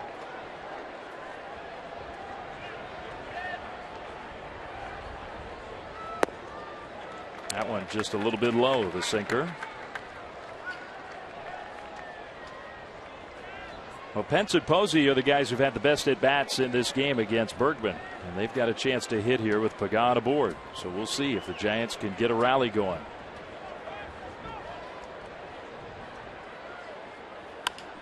Top softly, left side. Wheeler forces out Pagan at second. 2 down.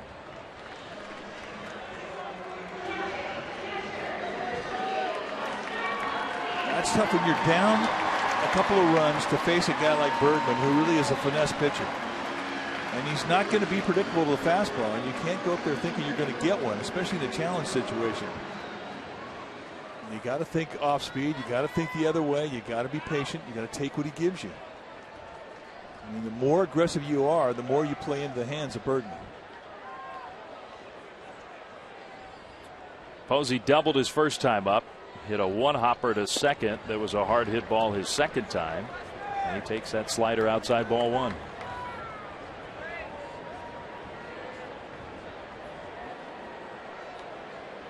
Bruce Bochy talking before the game about trying to get Buster going, get one of those hot streaks going. Way outside ball 2. You know, you're talking middle of June now, and Buster Posey looks up and he sees he's hit 266. He's not used to that, and that's when guys who are good hitters can start to press. What does look like it this week? Because Posey, he was swinging the bat well. Had gotten a little hot streak going.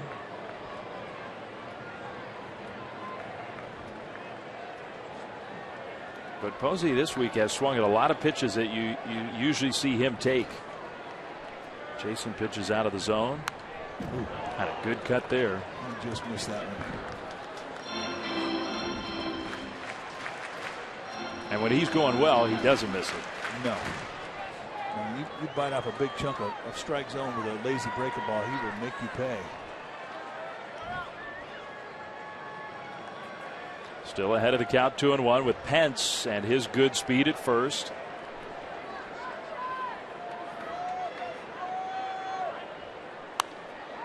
Pop foul, back out of play on the fastball.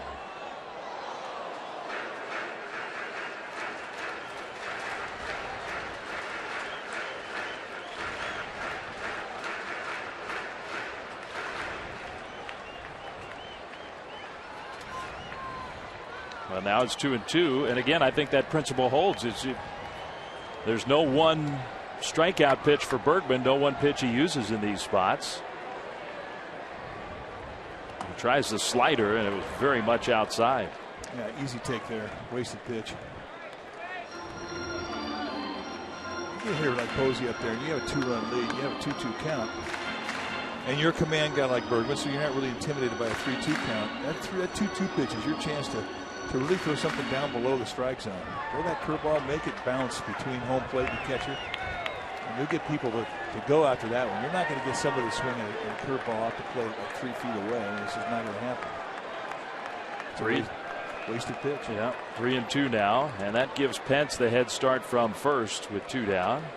There he goes. And Posey hits a high, deep drive to left field. This one on its way. It's gone.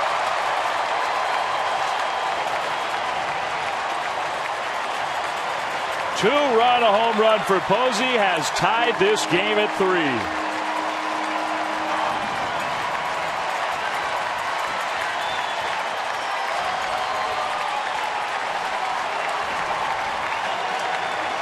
And the Giants really need that from Buster. When he's going good, you really can't tell the difference in his swing 0-2 or 2-0. It's the same swing, and he'll have lots of extra base hits and 2-strike counts. And that was a 2-strike home run, 3-2 challenge. And that thing was off the plate in. He still stays inside. Watch the elbows bend through the swing and the bat head unload. And the Giants are right back in it. That is the classic Posey swing right there. Now Pablo Sandoval going after the first pitch. He wanted to launch one. He hit it pretty high, but it'll be caught by LeMahieu. A pop out on one pitch. Sandoval retired. But Posey, the second Giants home run of the game, his 9th of the year. And the Giants and the Rockies are tied at 3.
Sportsnet Bay Area is brought to you by NASCAR Returns June 20th through 22nd for the Toyota Safe Mart 350, only at Sonoma Raceway.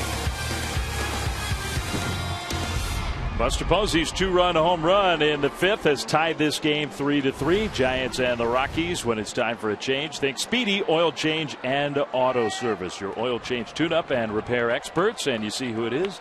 Yusmeiro Petit in the pinch. 18th game that he's come into, 3-3 with a 4.72 ERA. Good strikeout to innings ratio, good strikeout to walk ratio. Almost 3.5 to 1 strikeout walk. Finesse guy, very much like we're watching Bergman pitch, and that's pretty much how Petit has to go at you. High 80s, low 90 fastball, more 80s and 90s. He'll cut it, he'll sink it, change up, nice tight little slider, and an occasional curveball. Go get him. A good first pitch to jump ahead of Rutledge. A little teaser there, and Rutledge did not swing. I don't know if you agree with me, but I often think with Petit, and maybe it's true of most pitchers, but particularly Petit, you can tell fairly early on if he's got that pinpoint command, and if he does, he's going to be really, really tough. No, I agree with you. If he's hitting the corners of the fastball, everything else follows. That one is up and in with a fastball. But I think he's a better pitcher than he was when he first came up in one regard. I used to think he needed a big strike zone to feel comfortable. But he's not that way anymore. Whatever strike zone you give him, he can pitch to it. The key, like you said, though, is that fastball command. If he's got that, he's going to do well.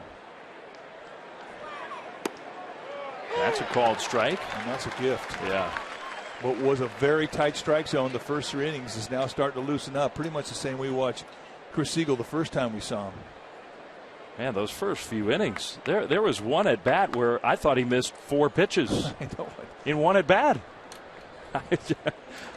I was sort of speechless, but it has loosened up. Struck him out swinging.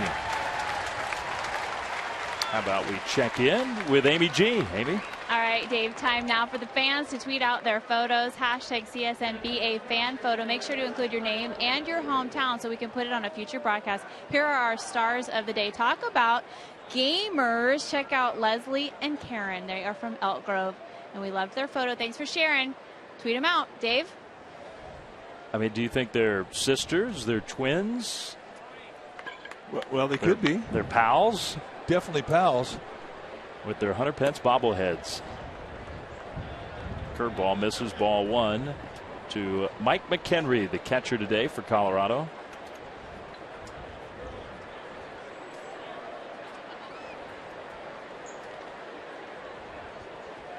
Not many big league at bats for McHenry so far this year. That one, Petit sort of stumbled on the follow through and he missed high.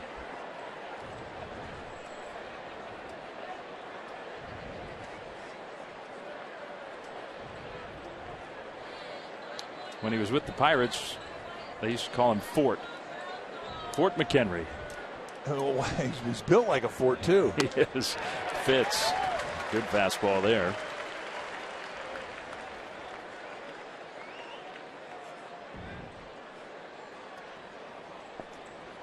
We talked about the defensive setups that the Giants have used in this game today, and it's been amazing as to how straight up they've been. And we just haven't seen that. And the reason for that is they don't have a lot of data against a lot of these guys in the lineup for the Rockies. 2 balls, 2 strikes to count. Yeah, that's a good look at the defensive alignment here. I mean, that is straight up. That's right where Abner Doubleday put him. But if you don't have enough history of a hitter as to what side of the field he'll hit to, you really can't overload the defense. You got to keep them right where they're at. Here's a ball shot fair down the left field line headed toward the corner. So McHenry will have extra bases. That's his 2nd hit of the game.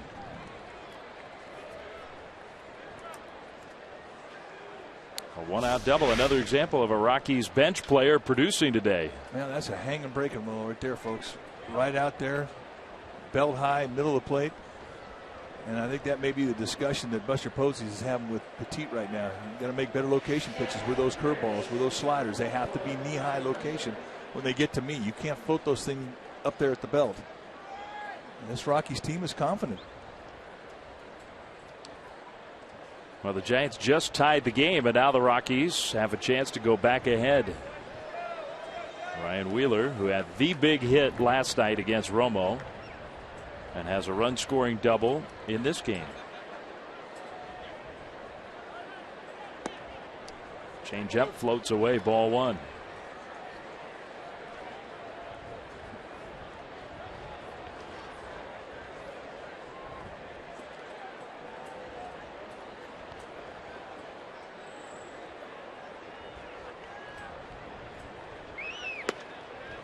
That one just missed. That did miss. He didn't get it. So, I mean, it has been a young strike zone. Right there you see it. And, first of all, in a 1-0 count, Posey's not going to put a target that is not behind the plate someplace. And if he's not moving his glove and that ball hits the glove, that's got to be a strike. That one right at the knees, called a strike. The one thing you don't hear is the dialogue that there is between the catcher and the umpire, especially if you've got a veteran catcher like Posey and a young umpire like Siegel.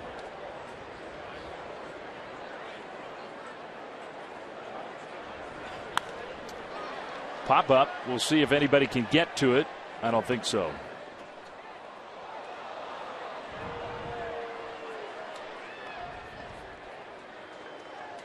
And the dialogue is one where a catcher will be lobbying for his pitcher, bartering for his pitcher. He'll compliment an umpire. He'll be critical of an umpire, all the while with an idea that he's going to get a bigger strike zone for his pitcher. And they're really great catchers. They don't let their own at-bats interfere with getting stuff for their pitcher. And you know, I played with guys who would not argue with the umpire for fear that the umpire was going to get mad at them and take it out of them when they're at the plate. One of the reasons I love Bob Brenly, he didn't care about that. He just wanted to get everything in the world for his pitching staff. And those are the guys that endure themselves to pitchers. Well, big pitch here, 3-2. Runner at second. The go-ahead run.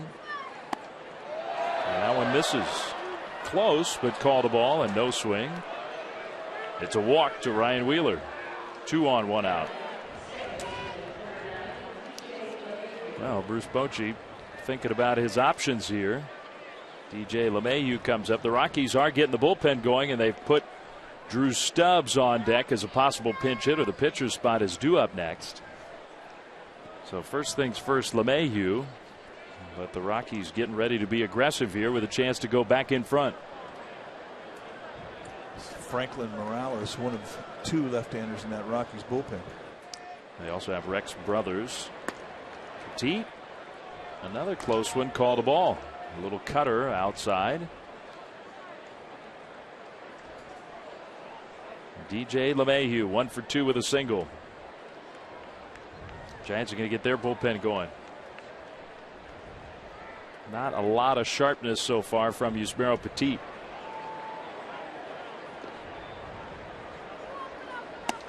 Up high, 2-0. And he's created a lot of good hitters counts. A lot of 1-0, 2-0, 3-1 counts. Javier Lopez. Well, he's getting ready for Blackman. There's still a couple spots from coming up. And Dave Righetti's coming out to talk.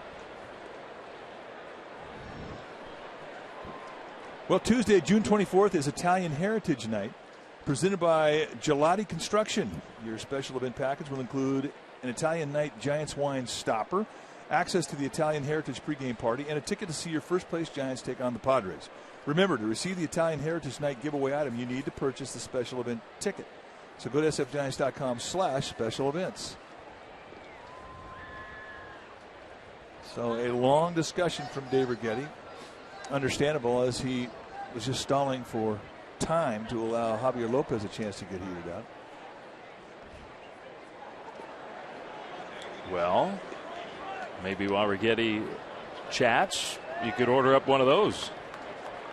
The line might take a little longer than that, but I would stand in line for 6 innings to get one of those. they pump them out fast too. You don't need to do that. Yeah, they don't Jimmy Jack around. They can get them out quick. 2 on, 1 out. Runners are going. Posey's throw, tag, got him at third. Man, that was weird. Obviously some sort of play. LeMahieu swinging away, and he could not make contact. So Posey cuts down McHenry for out number 2. You always bet on a fastball challenge after you see a visit from a pitching coach. And Walt Weiss, who is aggressive, he turns him loose with the idea that he's going to get contact from LeMahieu. A swing through and a strike from Posey, and boy, that is a rally killer right there. Yeah, we'll see if Petit can take advantage of that. You still have a runner in scoring position, and a fastball strike 2 call. Just seems like an unusual time to put that play on, even with a guy you do figure can put the bat on the ball. You get a pitcher struggling. You got 2 on, 1 out. A very slow. I mean, it's the catcher as the lead runner going to third. Might understand it a little more if he had great speed out there. Anyway, 2-2 is hit foul. Pretty good swing. Well, with an open base and a 2-2 count, you have at least one shot to go out of the strike zone and hope he chases. And that pitch was just a flat-out mistake to location. I mean, it was a very hittable pitch, and you have to feel like you're lucky if you're Petit that you got away with it.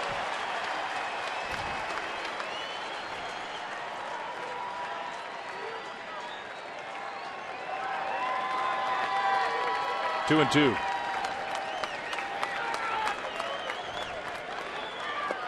In the dirt, check swing. Did he go? No. And that's a better pitch. Yeah. You know what? And with an open base here, you could throw the same thing. This is just not a get it in situation, not a tie ball game. You know, you're really responsible for 1 inning, so you can air it out. And if you have to throw in extra pitches, not a problem. You've got them in your arm.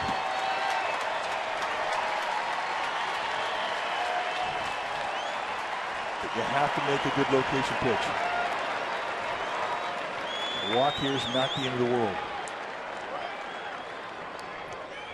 Now that it could be a play called from the dugout. Sometimes Bruce Bochy likes his pitchers see if that runner is cheating a little bit. Well, I think you're absolutely right. I think that is a play that was put on. That is a planned play where they do the spin move. 3-2. LeMahieu, pop foul, out of play. That's a good pitch. That's where he needs to be. Now with the fastball, he can go above the hands on the inside corner, and you might get LeMahieu to chase up. He's seen a lot of pitches down. The more of one location, down or up, that you throw consecutively to a hitter increases his chance to beat you there. By changing sight lines here, you may get him to chase. It's an idea. Well, this is a big moment in this game. Only the 6th inning, but tied. The go-ahead run at second. 3-2. Another pop foul. Now they went high with the fastball, but they went out over the plate. So that is a good cleansing of the eye. Now you can go back down around the knees. You can go below the knees out of the strike zone. And I think the mode that LeMahieu is in right now, I think he's going to protect. He's going to widen out his strike zone. And he might chase that one down below.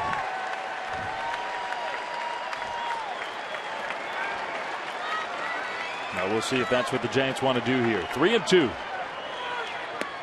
Right at the knees, strike 3 call. Beautiful pitch by Petit, and he works through the jam. 3-3 score.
area is brought to you by Heffernan Insurance Brokers, offering business and personal insurance, employee benefits, and financial services. Visit us at hefins.com and by Xfinity, home of the most live sports.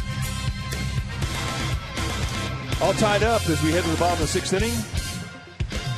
Time now to take a look at our National League All-Star vote update.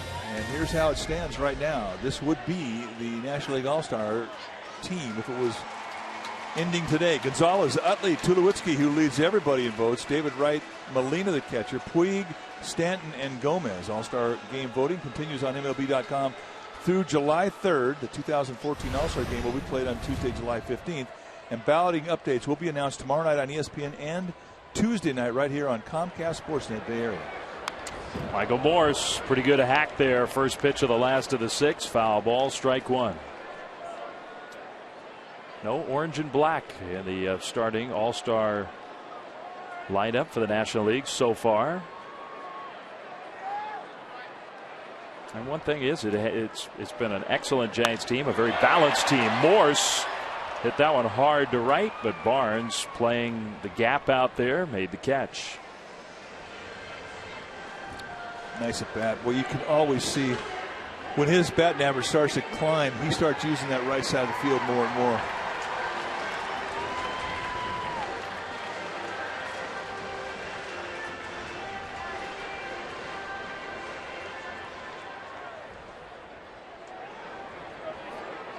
Brandon Crawford, another guy's been a very confident hitter lately.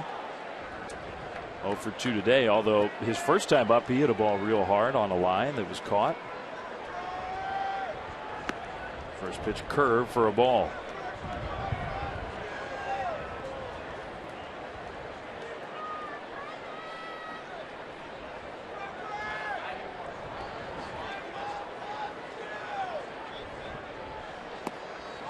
Change up, ball 2. Who just missed. Not a bad pitch. That's a pitch you get with a lot of umpires, but not with Chris Siegel. He has been tight. Loosened up a little bit around the 4th, but it's gone back to tight. Ball 3.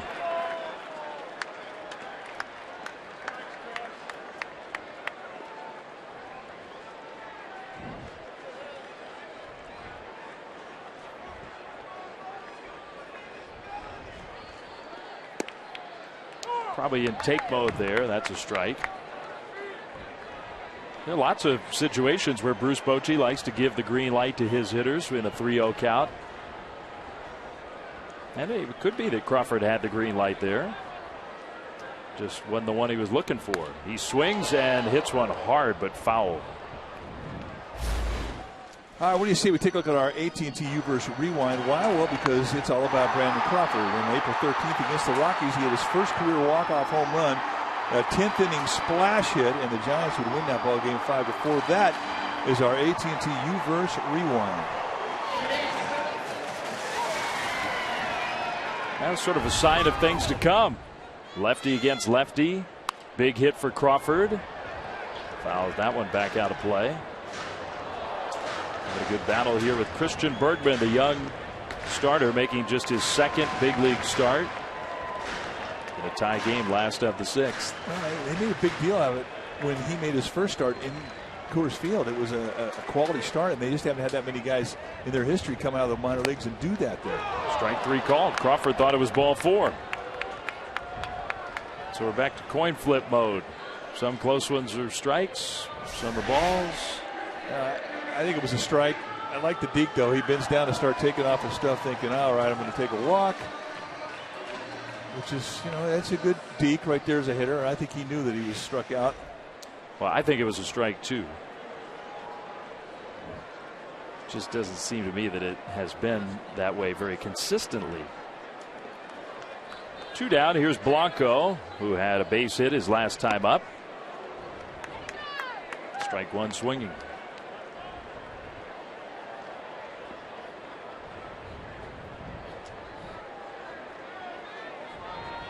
Average up to 252. And it's been a long climb to get up there after his start. What was he, 4 for 40 to start the year? Well, he got tested. And it's happening right now to Avery Adrianza. You get to that part where you've struggled for a long time. Now you're getting it all figured out. You're getting good at bats. You're still not getting hits. Blanco, a little flip shot. He'll take it. But Blanco's getting hits now, and it's just about to start happening for Adrianza. 2 hits today for Blanco. Both have been hits back up the middle.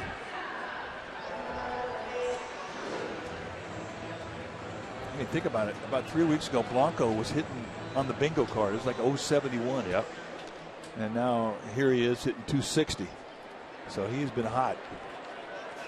And I like what you said about Adrianza. He has come up twice, has 1 hit, and really, by all accounts, could easily be 2 for 2. Hit a smash his last time up. And Justin Morneau made a really good play. It saved a run. It took away an RBI from Adrianza. Blanco needs time after diving back into the base there.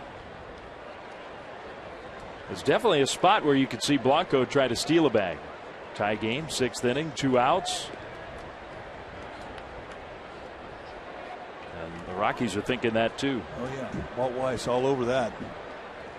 Those throwovers are being called by the bench.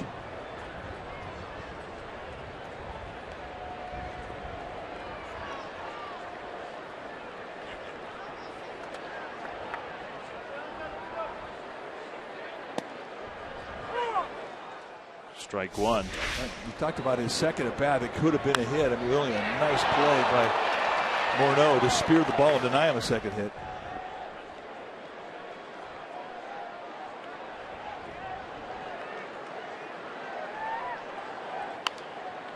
Foul ball, strike 2.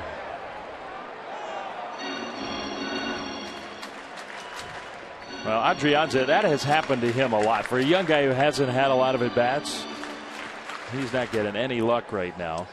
Yeah, but he's having good at bats. He's making solid contact. You keep throwing those ABs out there like that, sooner or later they're going to start dropping. Plus, he's got power too. You saw that in spring training. He can hit the ball as far as anybody. The Rockies are still thinking there's a good chance Blanco could take off at some point. I never thought 0-2 was a good running count.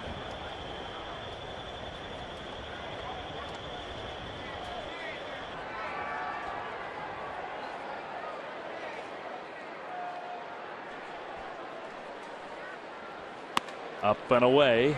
Fastball from Bergman. He's up to 93 pitches. I think this is his last hitter no matter what. Whether he gets an out or if he allows Adrianza to get on base, I think this is the last guy he's going to face today. His spot is due up in the 7th. 1-2. Blanco is running, and a ball hit foul.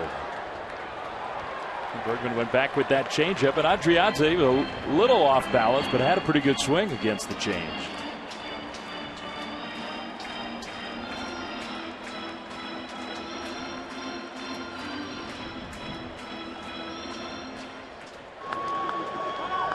Giants had a 1-0 lead on a Pence home run. Rockies went ahead 3-1 against Vogelsong, and Hunter Pence at first base. Buster Posey hit a home run to tie the game. Adrianza, a little pop-up. Shallow left field. Who's going to get it?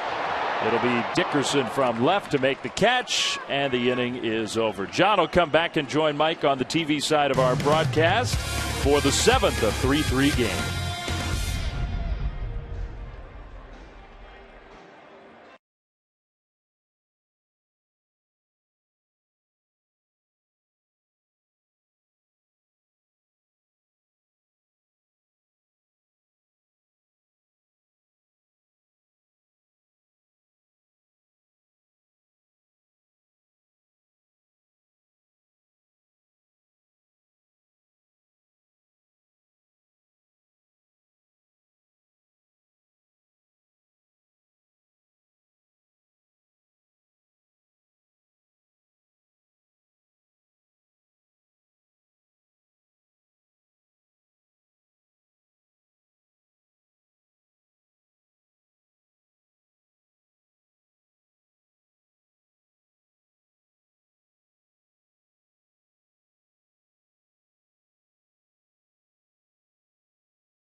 A game summary brought to you by your local Toyota dealers.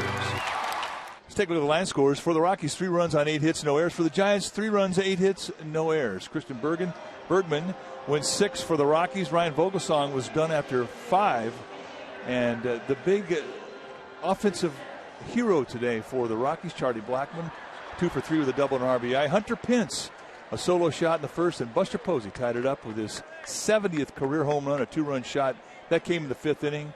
And here we are in the top of the 7th inning, a score of 3-3. And once again, here is John Miller. Thank you so much. It's so busy over on the radio side. Now it's back on TV. Well, there's things to do here. Ball 1. Kruk. That's right, John. Ball 1, and it was just a little bit out of the strike zone. It's a little simpler over here.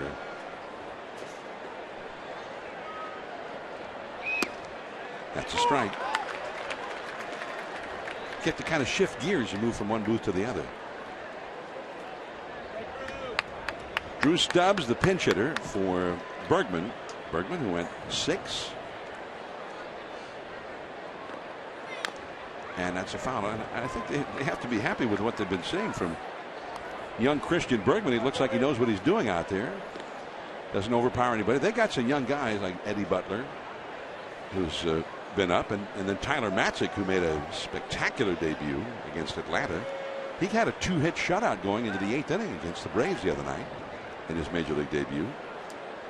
Well, I think a pitcher in the style of pitcher that Christian Bergman is refreshing to see a different style of pitcher. Normally with the Rockies, it was always a power sinker, always a power sinker. It never varied. Same type of guy. 2-2. And Bergman is not a power arm. He's a finesse arm. And I think it's important that you have a mixture of different types of styles within your rotation. If you keep coming after, say, a team with a bunch of power sinkers, they're going to adjust. See enough of one thing, you're going to be able to hit it, no matter how nasty it is. Just got a piece of that one. But if you throw a finesse guy in there like Bergman, who's a strike thrower, who's got 4 pitches that he can move around and throw for a strike at any time, it's a nice change within your rotation, and it upsets opponents' hitters because they get a different style of pitcher to adjust to, and it can be very effective against them. So a slight change in philosophy from the Rockies, but we've seen Bergman be successful twice in his 2 starts. 2 starts, 2 quality starts, and that's strike 3 on the inside corner, and that's a generous strike. So 1 away. Fans, the next time you're looking to pick up great seats to the game, head to StubHub, where you can earn 2% back in fan rewards on every purchase, including Giants tickets. Plus, with all-in pricing, there are no surprise fees at checkout. StubHub, your ticket to upgrades and more.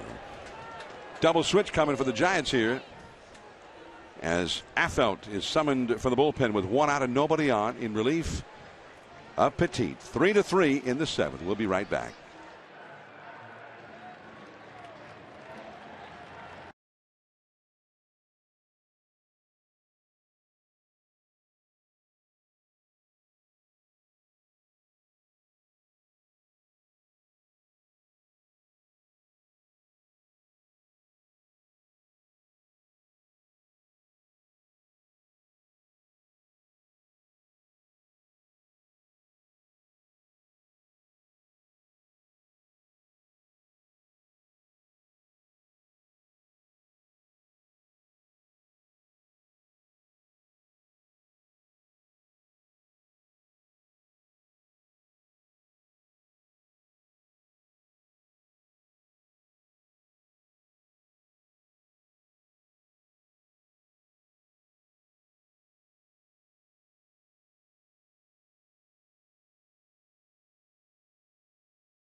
First half of the 7th inning. I'm John Miller with Mike Krukow. Pitching change for the Giants. When it's time for a change, think Speedy Oil Change and Auto Service, or oil change, tune-up, and repair experts. Dwayne Kuiper on assignment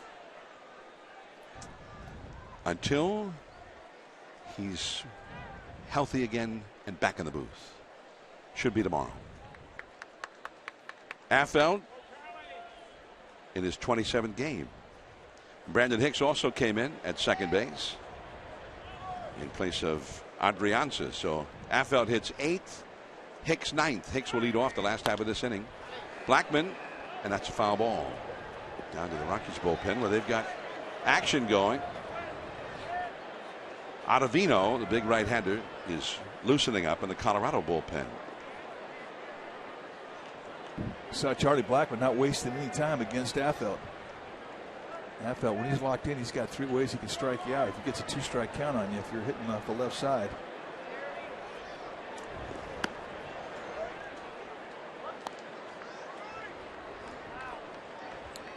Charlie Blackman has been impressive since day one of this season.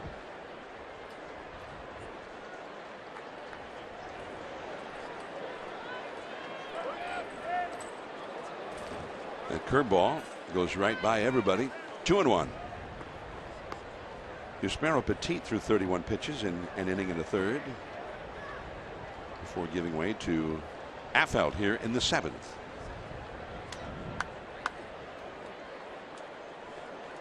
Nobody on, 1 out here in the 7th. Blackman has doubled. He's also singled home a run, and he is lined out into a double play. Here's Hicks. And he got it. Off balance, snap throw, and he gets it there with something extra on it. You're going to get tested. The ball will find you, as Dwayne Kuiper likes to say, and you just get put into a game by way of a double switch. And one of the harder plays that any infielder has had today. And Brandon Hicks answers the challenge. Nice play. 2 down. And Brandon Barnes. Barnes, who has walked, lined out to left center. He's the one who got robbed back in the 2nd inning. And he's flied out to right center. 0 for 2 with the walk. Curveball low for ball 1. 3-3. The Giants jumped ahead on a Pence home run in the 1st inning. The Rockies got 2 in the 2nd and 1 in the 3rd for a 3-1 lead. But then Posey hit a 2-out 2-run homer to tie the game in the 5th. That's a foul out of play. A ball and a strike to Barnes.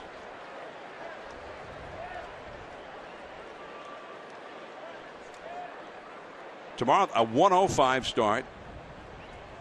The finale of the homestand. Madison Bumgarner, 8-4 for the Giants against Juan Nicasio, 5-5. The Giants will then travel. 2-1. We're going to Chicago this week for some interleague action. The Giants and the White Sox. We'll see Jose Abreu, the sensational import from Cuba, who at last look had 19 home runs. High in the air to center. Pagan drifting a little bit. The side is retired. 3 up, 3 down. 7th inning stretch time here at AT&T Park. Hicks coming up, then Pagan and Pence will be back.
Who are you going for again? Well, I'm rooting for the Yanks. We're all U.S. guys here, but the team that I have in the pool, Uruguay, got beat today. Not happy. I'm so sorry. Lo siento mucho. When it's time for a change, think Speedy Oil Change and Auto Service, your oil change, tune-up, and repair experts. Ottavino, and quickly, strike 2 to Brandon Hicks, who came on in the double switch during the first half of this inning. And you just saw a power slider, and that's Ottavino's bread and butter. And he's got a good fastball. He get it up there low to mid-90s, but that slider is the great equalizer to lefties and righties. 1-2. That's a big one. 3-3 the score. Here in the last of the 7th. The top of the order comes up next. Pagan, and then Pence after Brandon Hicks. Hicks hitting 178. 8 home runs, though. Oh, he tried it there on the inside, trying to hook it back over the corner, but not quite. 2-2. Ottavino, big guy, 6'5", 215-pounder. In his 3rd year at the big league level. Originally came up with the Cardinals back in 2010, but has been a fixture in the Rockies organization at the big league level the last couple of years. Good stuff. Ooh, struck him out. A beauty. 1 away. And let's go downstairs. Here's Amy G. All right, John. Well, big news for the city of San Francisco. It was announced that it has been named one of 4 potential cities in the U.S. to host the 2024 Olympics and Paralympics. And the Giants CEO, President Larry Baer, been working with a small group of Bay Area civic leaders to get through that bidding process yesterday. He said he's absolutely thrilled and looking forward to the next phase. Congratulations, San Francisco. John? All right, so it'll be interesting to see how that turns out. This will be the Summer Olympics, right? Yes. Okay. Won't be any. I don't think we could do the winter. Just wanted to double check. Off the glove at third base. Wheeler couldn't hold it. He was playing shallow, and that ball got to him pretty quickly. And Pagan is safe at first. And that's the beauty of being a bunter. I mean, if you just show bunt once in a while, you have to. You'll force the defense to keep the bunt honest. And Wheeler was playing even with the grass. Had he been back at normal third base depth, I mean, this is an out. But this gets on him quick. I mean, he does well to get a glove on it and stop it at all. I mean, that could have been a double. Now Hunter Pence, who has hit a home run. He's also flied out very deep to center and grounded into a force play. He's 1 for 3.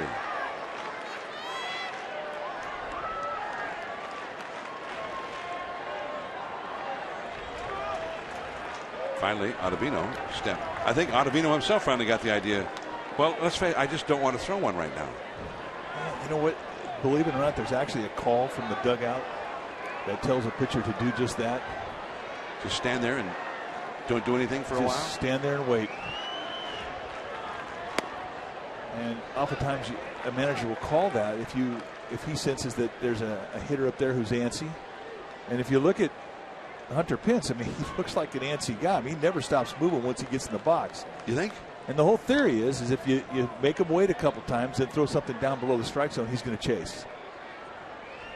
1 ball, no strikes. Right through that wide open right side. Pagan is going to keep on going. And the Giants have runners at first and third with 1 man out here in the 7th inning, and Posey coming up. Yeah, 2 nice opposite field at bats from Pagan and now Pence. And this is familiarity. They didn't have it with Burton. They do with Ottavino. And what do you do against the sinker ball? You want him to get that ball up. That's belt high movement. It tends to flatten out. And Pence goes right to right field and sets up a first and third for Posey. Nice at bat. Bruce Bochy looking on with the hitting instructor, Sir Hensley Mullins, right alongside. And Buster launched one his last time. Buster's had an excellent day so far. He's doubled into the left field corner. And in the 5th inning, he tied the game with a 2-run streak of lightning into the left field bleachers. And that big breaking ball in for a strike at 82 miles an hour.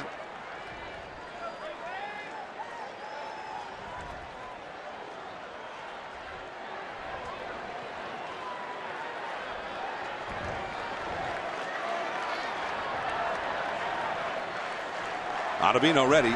Middle infield, double play debt. And that is strike 2 call.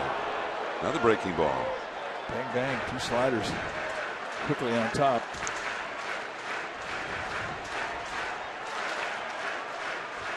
Now he was pitching for the ground ball. Now he's pitching for the strikeout. And that slider is his ground ball pitch. It's just as every bit as much as a sinker is. But now in an 0-2 count, he'll go out of the strike zone and hope Posey chases it. Here it is. High fastball. Buster into the crowd. In the 5th inning, he got it all. 3-2 count. A little sinker. It was off the plate in. I mean, that ball was not a strike. And he does this, and he stayed inside it beautifully. And our partner Dave Fleming said that is the Posey swing, and that was a great call because that was. 2 strikes to count to Buster. 2 for 11 lifetime versus Ottavino for Buster. That was quite a bit off the outside. 1-2. Well, that's the sweep out of the strike zone that you expect to see from a guy with a slider like Ottavino's. And you expect to see another one in a 1-2 count. He doesn't have to get in that strike zone here. Posey's looking for something to get in the air deep enough to score a runner from third. And with Pagan's speed and the lack of arm strength in the Rockies outfield, doesn't have to be a deep fly ball. Buster to medium deep right. Barnes, strong arm, the best in the outfield, but offline, and Pagan scores the go-ahead run. Buster Posey with his 3rd RBI of the day. That's a great at-bat, and that was not an easy pitch to get airborne either. The beauty of what he did to beat that pitch is go to right field. I mean, he didn't have a lot of lower body in that swing. I mean, watch the lower body. I mean, he has to reach. This thing is on the outside corner. It's not a hanger. And he somehow manages to backspin that thing deep enough to get the job done. Nice at bat. So Buster, 3 RBIs today. 32 for the year. The Giants have gone ahead. Penn's still at first. Here's Pablo. Sandoval has not been able to get the ball out of the infield today. Now facing Ottavino for the first time. Pablo in his career has a single and a double in 7 at-bats against Ottavino. And the Giants send Machi, the right-hander, down to the bullpen. The Rockies have a left-hander up in their bullpen. And a big cut tailing away from him at 94 miles an hour. That was a good swing. And that was not a hanger either. That was on the outside corner with movement running away from Sandoval, and he covered it. In fact, he just missed it. And Sandoval more than strong enough to hit the ball out to left field. If they keep pitching on that side of the plate with that movement, he'll go that way. You could ask Justin Verlander about that. Pablo's opposite field power. 0-2, 95 miles an hour with that one. 0-2.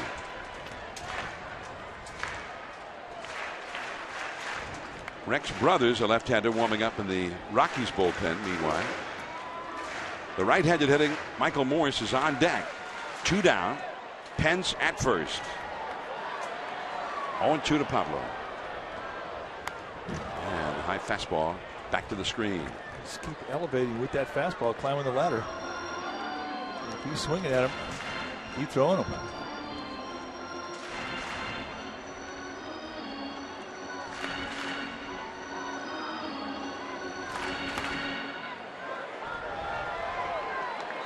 Pablo 0 for 3 today. He hasn't had many 0 for anythings here in the last 3 weeks or so.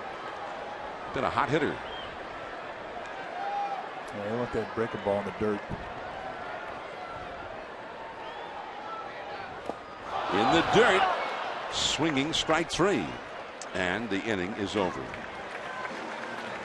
They wanted it there, and Ottavino got it there. Dickerson, Morneau, Rutledge coming up.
Today 4-3 as we head into the 8th inning. Now McDonald's true stories. It was on this date 17 years ago, 1997.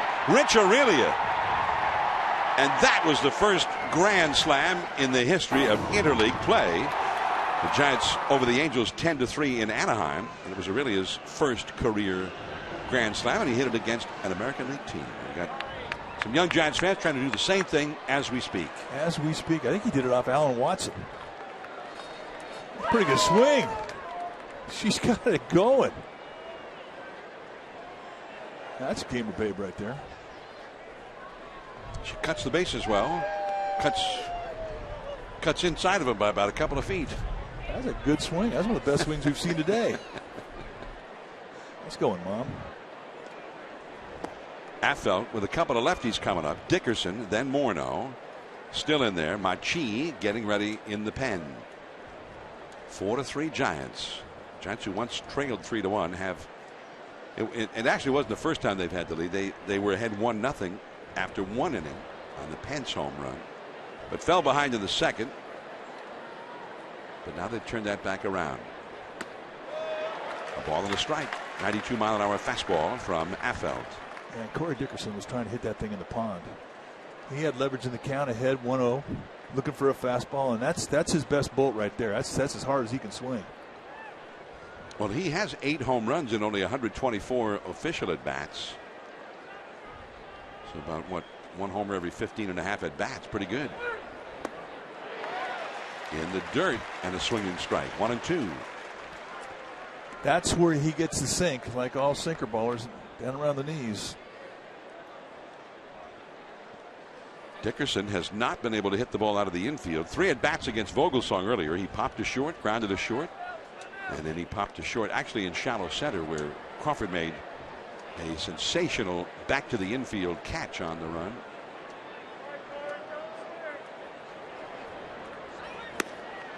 Just off the outside. Ooh, that's a good pitch. And that's exactly what you want to do in a 2-strike. You want to throw it off the plate, close enough to where the guy thinks about swinging it, close enough to where an umpire thinks about calling it, and that was that pitch. If he hits that ball, he has to go the opposite way to beat it. He can't try and pull that pitch.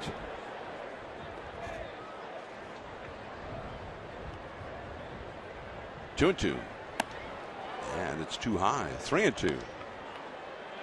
Dickerson hitting .331 for the season.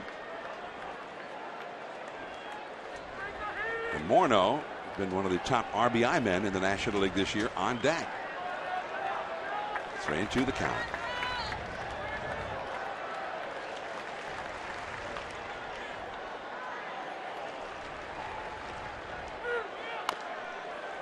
Right over to Morneau with the foul ball in the on-deck circle. 3-2. 6 pitches in this bat, and they've all been fastballs. And I don't know the last time we saw Affeldt do that against a left-handed hitter.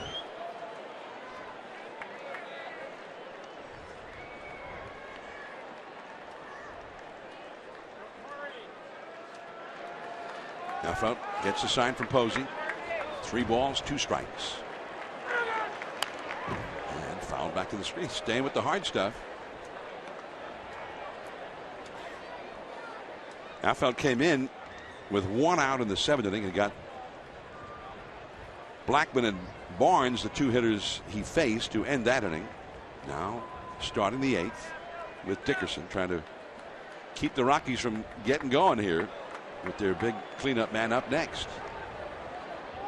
The outfield is straight away.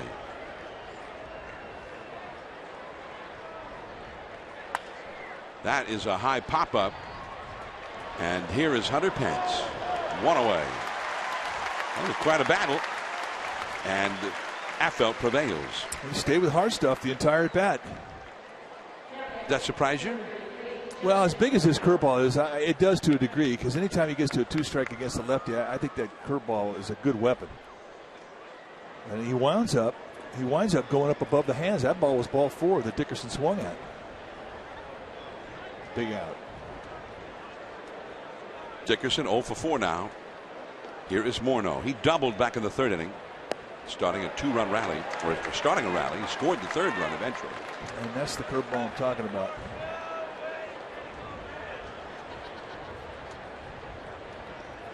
Morneau, a former American League MVP with the Minnesota Twins, but a lot of physical problems the last few years.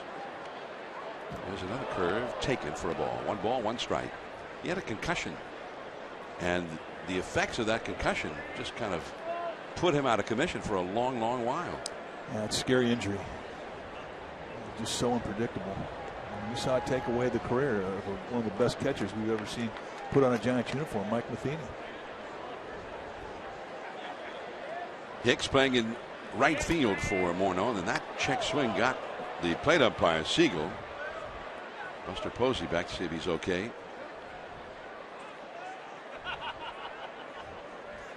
And Dave Gressner, the Giants trainer, comes out. Looks like that ball must have come up and hit the mask, and it looked like there was some problem with the mask. Well, he's got a little protective chin piece.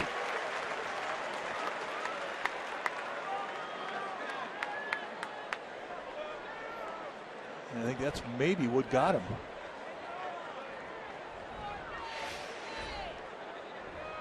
So I think he had Gressner come and cut it off. It's gone, that flap. That is into right center field, a base hit. Morneau is not a fast runner, but he takes a very big turn around first, and Pence gets it back in. Oh, that's a good point, and it really is how everybody should take the turnaround first base. Whether or not you're fast, it doesn't make a difference. If you come around that first base bag as a runner and put yourself in a position to take the extra base, if there's a little bit of a bobble from an outfielder, that's good base running. Double switch for the Giants. Arias is going to come in to play third base, and Machi will come in. When it's time for a change, think Speedy Oil Change at Auto Service. Your oil change, tune up, repair it.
For Game 3 of this 3-game series. You'll see it right here on Comcast Sportsnet Bay Area. Final game of the series tomorrow at 1 p.m. Pregame live at 12:30. And complete Giants coverage every night on Sportsnet Central and CSNBayArea.com with Giants insider Andrew Bagger. The home of your San Francisco Giants is right here on Comcast Sportsnet. Tomorrow it's going to be right-hander Juan Nicasio for the Rockies teeing it up against Madison Bumgarner.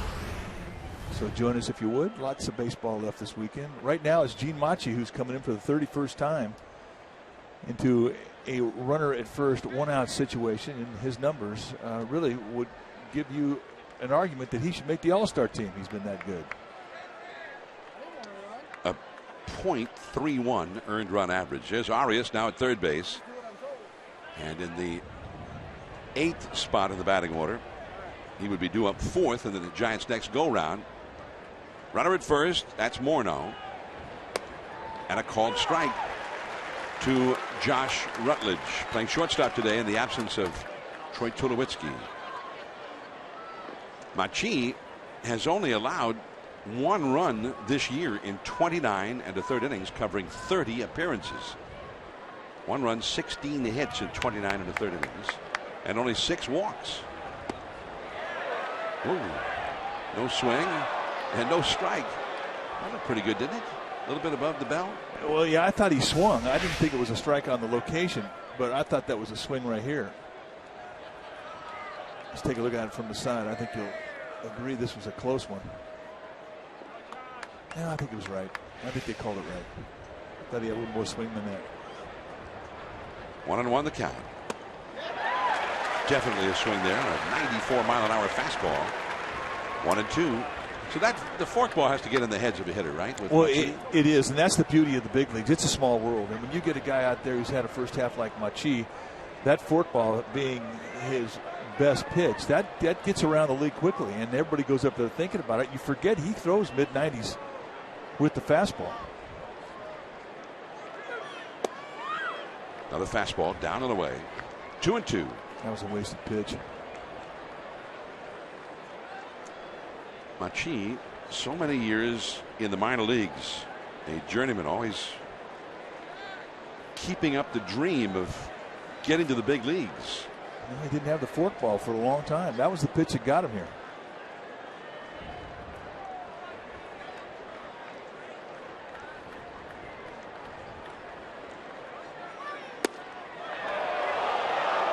Just missing. Been kind of a small strike zone today from Chris Siegel. Full count now, 3-2. Machi, who's been in the systems, playing in the minor leagues for the Phillies, Tampa Bay, Toronto, Pittsburgh. The Giants picked him up just before the 2011 season. Spent that season at Fresno, and then they brought him to spring training in 2012. They liked what they saw. Ripped into left field, but it's hanging. Blanco. Back to first goes Morneau. Wow. And that's the one frustrating thing about this game. You can do everything absolutely letter perfect as a hitter and wind up with a little bird left on the rock. This ball is rushed. And as you pointed out, it just had too much hang time. And that's a big league hang with him.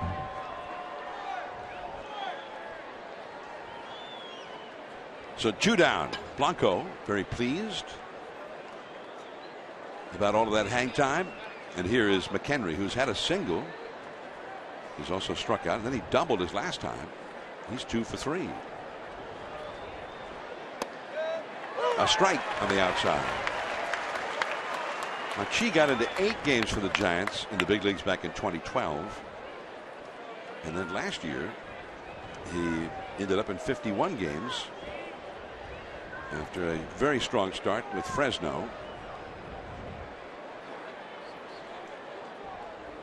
2 down. Along the right field line, Pence in there, base hit. Morneau will go round to third.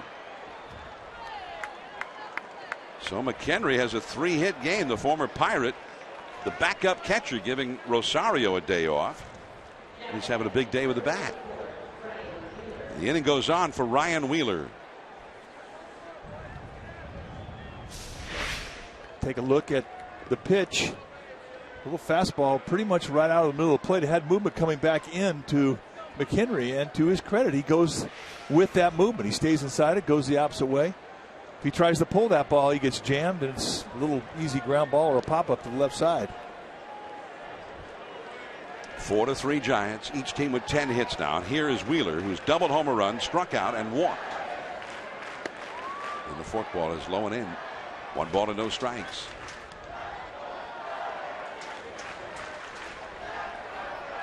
LeMahieu out on deck, so the possible tying runs over at third base. And Wheeler trying to knock him in.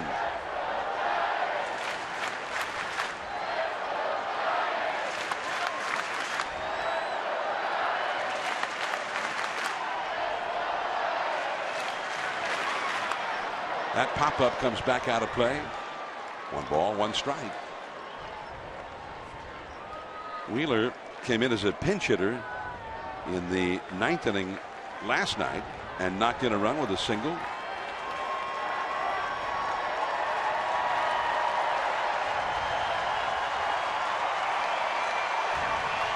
Knocked in 2 runs with a single.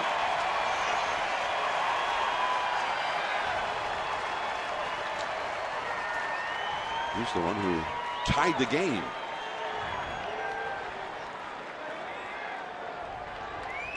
One ball, 1 strike. Inside. You're staying on that inside corner with everything.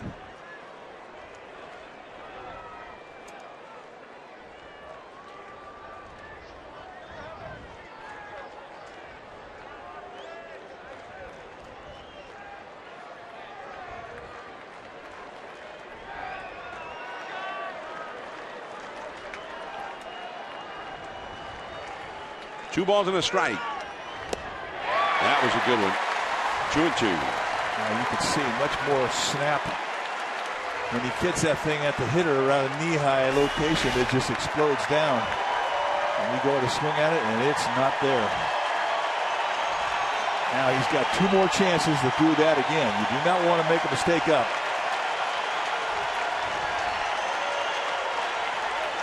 The crowd into it now. 2-2. And it's a foul ball. And he stayed alive.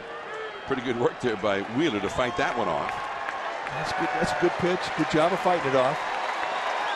Now we know how Posey thinks. I mean, he's really big in changing sight lines. And you may see him go up top above the strike zone across the chest with a fastball. Or a back foot slider, but he does not have to go in the strike zone here. It's a 2-2 count. Pressure's on Posey to block anything in the dirt. Morneau at third, the possible tying run. McHenry at first. 2 down. Popped up, and Crawford is there. The inning is over. 2 hits for the Rockies, a threat, but 2 left. The Giants still ahead. Morris, then Crawford coming up. Last of the 8th, 4-3 Giants.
Quote Sergio Romo on last night's Rockies comeback in the 9th inning at his expense. You have to give the Rockies credit. They found a way to find holes. I really have no explanation for it. I thought I made some good pitches. It was their night, their inning. He also added, and I can't wait to get back out there. I hope I get out there again the next day. Yeah, that's the beauty of being a reliever.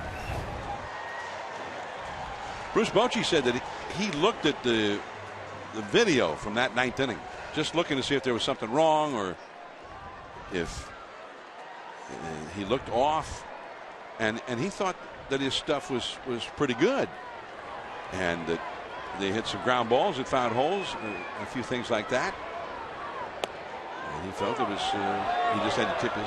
He said the same thing basically that Sergio said. He had to tip his hat to for the Rockies. And of course, there were a few things that happened behind Romo that the Jets were just kind of falling apart. Romo is getting ready for the 9th inning as we speak. Rex Brothers in to pitch. Morris with a foul. Strike 2. Morris is 1 for 3 in the game. Here's Romo with bullpen coach Mark Gardner alongside.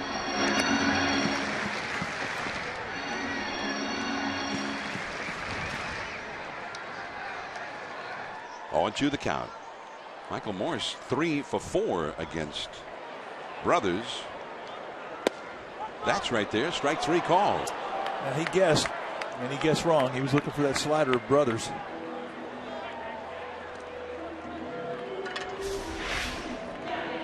Fastball right down the throat. And the only way you can explain that is he was looking for the slider. So now Crawford, who is 0 for 3. Brothers has been struggling. He's sort of a mystery to the Rockies. They look at him as the future closer. It's almost as if they signed LaTroy Hawkins, the veteran, to be the closer until Brothers was ready. And it's 0-1. Brothers is a 5.02 earned run average. Well, he's got some closer stuff. Low to mid-90s fastball, hard slider. He also has a changeup that he'll throw occasionally, but basically it's a 2-pitch guy. But they're both swing and miss pitches. Got a piece of that one. 2 strikes. Brothers 28 and 2/3 innings before today. 17 runs and 26 hits allowed, but also 18 walks and 2 hit batsmen. 46 base runners allowed in those 28 and 2/3 innings. That's not a good whip. No, that is not.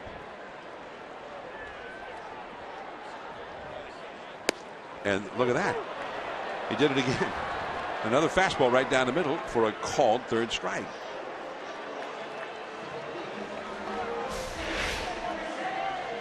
They wanted the high fastball, and as it turns out, it goes right down around the knees outside corner. And again, if you're watching as we are from the center field camera, you're thinking, well, how does a guy take his pitch like that in a 2-strike count? He's in the protect mode, not looking fastball. They're guessing. So 2 down, and here is Blanco. And you see guys guess more in 2-strike counts when there's nobody on. Runner score position, you approach that at bat differently.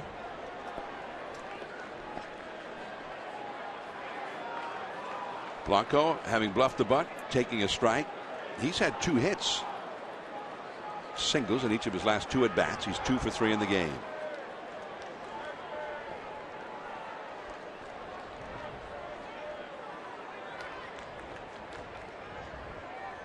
Blanco hitting .260 now, and that's a high strike.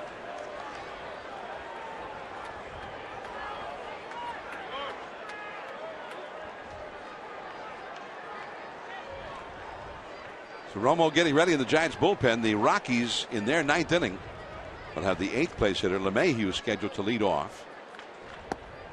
Did he swing? Yes, he did. The plate umpire made the call himself. And Rex Brothers, he's been having some problems, but not here in the 8th inning. He strikes out everybody. 9th inning, 4-3 Giants.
Buster Posey's 2-run homer in the 5th tied this ball game. And then his sacrifice fly in the 7th put the Giants ahead. Now here we are, 9th inning. And Romo trying to secure the victory. First ball swinging. And Crawford throws out LeMahieu. Sergio Romo on in the 9th inning for the Giants for the 2nd day in a row. 30th time he's come in this year. 20 save and 23 ops. 3-2 with a 4.61 ERA. His ERA took a big beating after last night's outing. 24 strikeouts in 27 to 3rd. I mean, he's had a good solid year. I mean, he's had a year where he should get some serious consideration to make that National League All-Star team. Last night, a rare night for Romo in that he could not convert to save. He was the losing pitcher. And the Rockies have been his Achilles heel, his kryptonite. Troy Tulowitzki. And strike one. Chase that slider. It was Tulowitzki got them started last night, reaching way out for a pitch off the outside, and he got a base hit. That started the big 9th inning rally. And that was one of those pitches that Bruce Bochy was talking about that was made by Romo. I mean, it was off the plate about 6 inches away, and he took the lower body out of Tulowitzki and he poked it in the center. Big cut on that one, back to the screen, strike 2. Tulowitzki just looked right into the Rockies dugout as if to say, that was my pitch, and he missed it. And he was right on it. And there's the look we're talking about. Oh, did I seriously just miss that? You don't want to make a habit of going there. The league's leading hitter, Tulowitzki, hitting .356. 2nd in the league in home runs. 2 strikes the count. Fastball, center field, and Pagan with plenty of room. 2 down. And I like it. He throws the fastball. Posey gets him in the inside corner. Just got that thing up off the bat enough. The ball just a little bit up the bat off the sweet spot. And even at that, he takes it almost to the warning track in dead center. Good call. 2 down. And the leadoff man, Blackman, coming up. You're talking about Romo's season against every other team other than Colorado this year. He has a 1.93 earned run average in all of those saves. Before today against the Rockies, his earned run average 20.25. 9 earned runs in 4 innings before today for him against this Colorado team. 2 down in the 9th. 4-3 Giants. Blackman 2 for 4 today. Ball 1.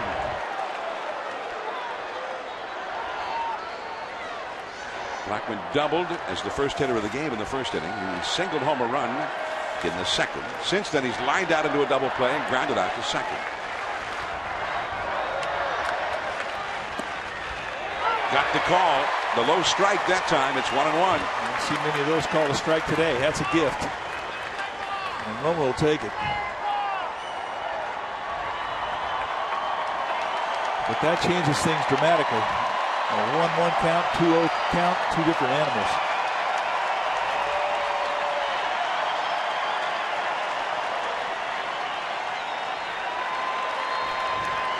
One ball and 1 strike. 2 down, nobody on. 2-1. Romo's no fool. I'm going to get that once. I'm going to go back out and try and get it again. Just missed a little wide that time.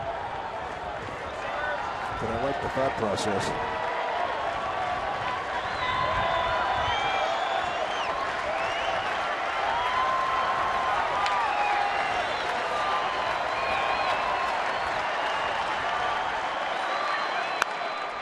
Little flare into left field. That's a base hit.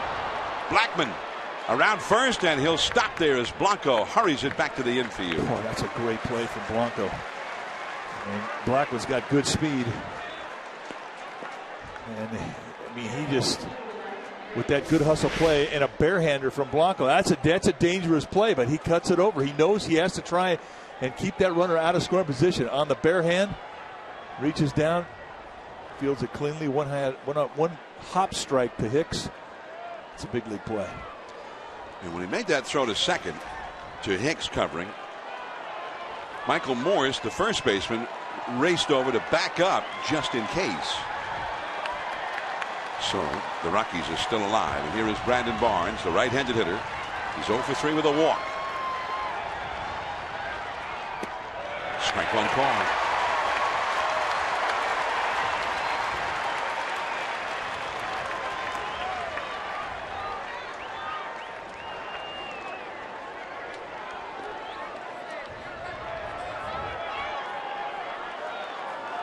The Giants have Morse at first, Hicks at second, Crawford at short, Arias at third. Arias is over near the third base bag, close to the line. The outfield straight away. And back to the bag is Blackman, who not only has 12 home runs for the Rockies, but he leads the club with 12 steals. Well, this is definitely a steal situation, but I mean, you're down to your last out. If you're going to steal, you better know you can make it.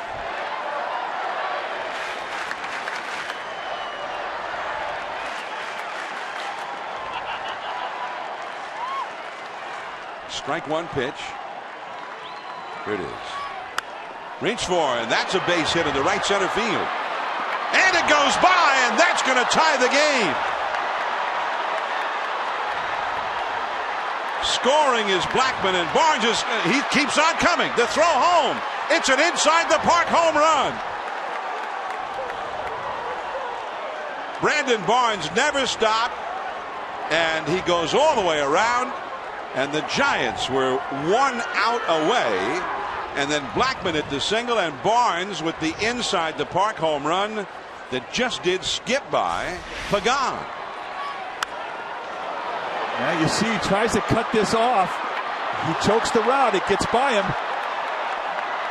And there's another problem right here. Hicks turns around and does not get enough on the throw. And for Barnes, who runs well, he does to the Rockies what the Giants did to the Rockies last year. Or he does to the Giants what the Rockies did. Well, you know what I'm trying to say. Pagan did it to them last year. In the same ballpark and close to the same date. It was Pagan with the Giants down by a run. Last chance with a runner aboard, and he hit the inside the park home run. And the Giants won that game in walk-off style. Oh, thanks for picking me up. I got a little flustered there. I mean, you talk about stomach punching 41,000 people. That did it. The last thing you thought was going to happen in this game was an inside-the-park home run. But Brandon Barnes, who runs well, had an opening and a very aggressive call from Stu Cole, the third base coach for the Rockies. And off the bat, you thought single, runners at first and third, and that ball, Pagan could not quite get there. It's Dickerson with a count of 1-2. So a stunning turnaround again. 2 days in a row, the Rockies have come from behind against Romo here in the 9th inning.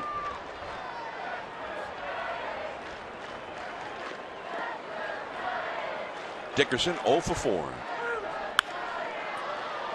There is Blanco going back. That ball carrying well, and he's got it. The Giants are trailing. Adrianza, Hicks, Pagan coming up.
Go to the last half of the ninth inning. The 2-out inside the park home run by Brandon Barnes that brought in the tying run and the go-ahead run. And now here is LaTroy Hawkins to try and save another one for the Rockies. He got the save here last night with a 3-run cushion.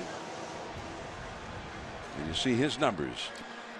26th time he's come in, 12 for 13 in saves and save opportunities. And with Hawkins, you're going to see a pretty straight fastball, but a good slider. He's got 4 different pitches he can give you, but when he gets that slider going, he can ride that. He still throws low to mid-90s with the fastball. Charlie Culberson plays third base as they come in on the double switch. And it is rally cap time.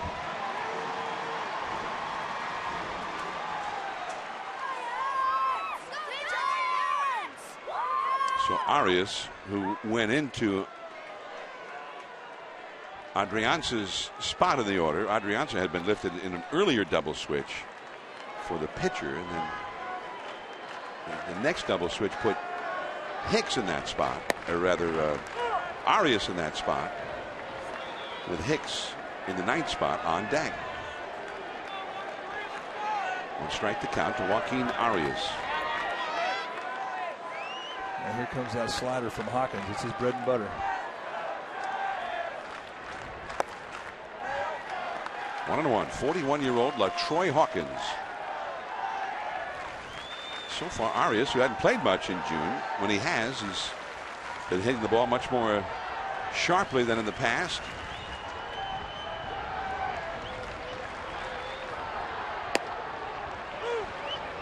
One and two. Don't have to think home run. You have to think getting on base here. Base hits, walks, anything you can to get on base.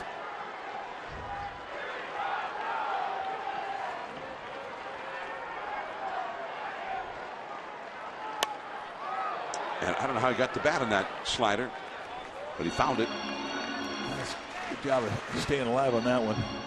Joe Victorino, a ball babe on the first base side. And that's the greatest emergency hack of the week. That's what you have to do to foul off the fuzz, is to stay alive. Get a good pitch to do something with. You got to fight off a few of those. Here's Culberson. One away. All right, time now for our Honda player of the game. We think that Charlie Blackmon is that gentleman today. A 3-hit day, a double in the first. He singled the second and came up with a 2-out swing of the bat in the 9th that started the 2-run rally for the Rockies. And Charlie Blackmon, for that effort, you are our Honda player of the game.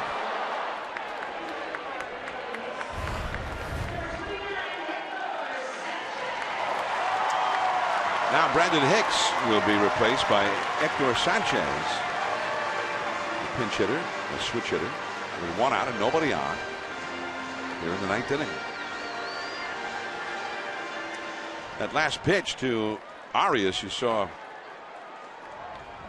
LaTroy Hawkins, who learned a few things over the years, going out of the stretch and then not going into the stretch, right in the middle of going into his stretch, just kicking the leg up and throwing. Now this time he sets.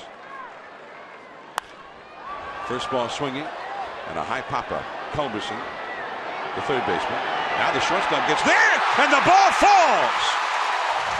The wind started to carry it, and Rutledge and Culberson collide, and the ball was not caught. All right, you want to see a great version of the pop-up dance? Here we go. Culberson calls for it. Keep an eye on the shortstop.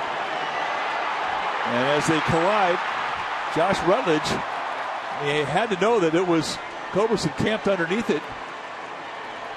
And once they collide, the gloves part, and the Giants catch a great break.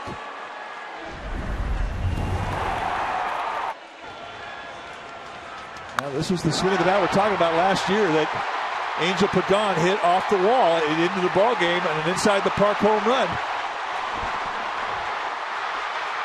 And a belly slide, he lit this place up. And that was quite a celebration. So now Pagan, 1 year later. And Tim Lincecum is now the runner at first base for Sanchez. Ball one, did he swing? No, says the third base umpire, Mike Winters. Lincecum put in place of Sanchez. That play with Sanchez, by the way, scored as an error. Not sure who got the error. Pagan is 2 for 4. He's had singles in his last 2 at bats.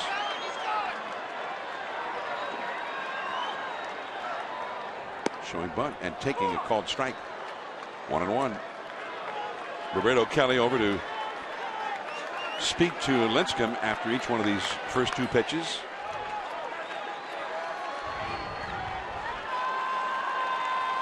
Lincecum is the possible tying run. Pagan at the plate with 1 out. Pence is on deck.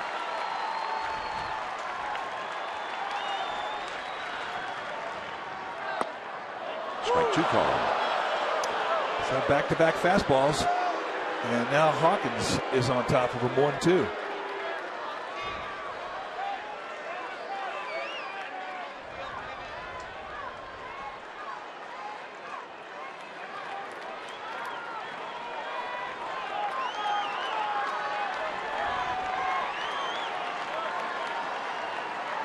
Middle infield double play that, both shaded toward the middle. 1-2. And the slider, a sharp 90-mile-an-hour slider, down and in, smothered in the dirt by McHenry.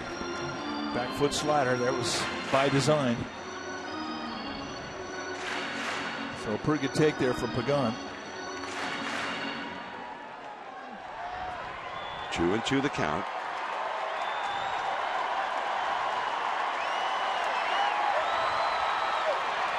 Morneau on the bag with Lincecum at first, opening that hole on the right side if Pagan could pull one. To the shortstop. There's one. Back to first. Double play. And Pagan says no. And Bruce Bochy's going to come out. And we may have a replay review on this one. That ball was just clobbered to the shortstop, Rutledge. And if Rutledge had been able to handle it cleanly, it would have been a double play. And he bobbled it. And what do you think? Let's take a look. I think he's safe. Definitely looks safe there. The ball's got to be securely in the glove before Pagan's foot hits the bag. I think he's safe. So we'll see what they say in New York. The umpires in New York each week, 8 umpires rotate into New York to the replay command center. So they're being consulted for the second time in this game. This replay review is presented by Xfinity. They're showing it on the big screen in center. Walensky called him out. Here's another angle. Can't really see the bag there. I don't know if it's enough to overturn it. I really don't. I mean, it's got to be something that's clearly. It looks to me like he beats it, but I don't know if there's enough there to overturn it. Right there, I think, is the best view of it.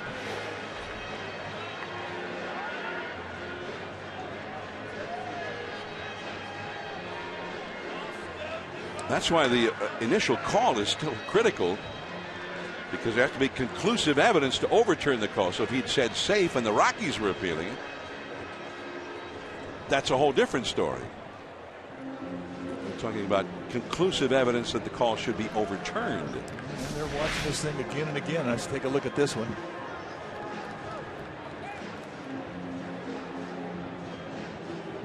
He's safe. He is safe. I think that one, the ball got to be in the glove before the foot hits there. At the very best, the ball hit the glove and the foot hit the bag simultaneously. At the very best, we haven't seen any angles that show conclusively that the ball was in the glove before his foot hit the bag, which it would have to be. So we're waiting to find out if this game is over or not. And the umpires are still contact with the command center in New York. Well, I think he's safe. And I think there's enough there. And this is the one that shows it the best. But it's going to be a gutsy call from the folks back in New York.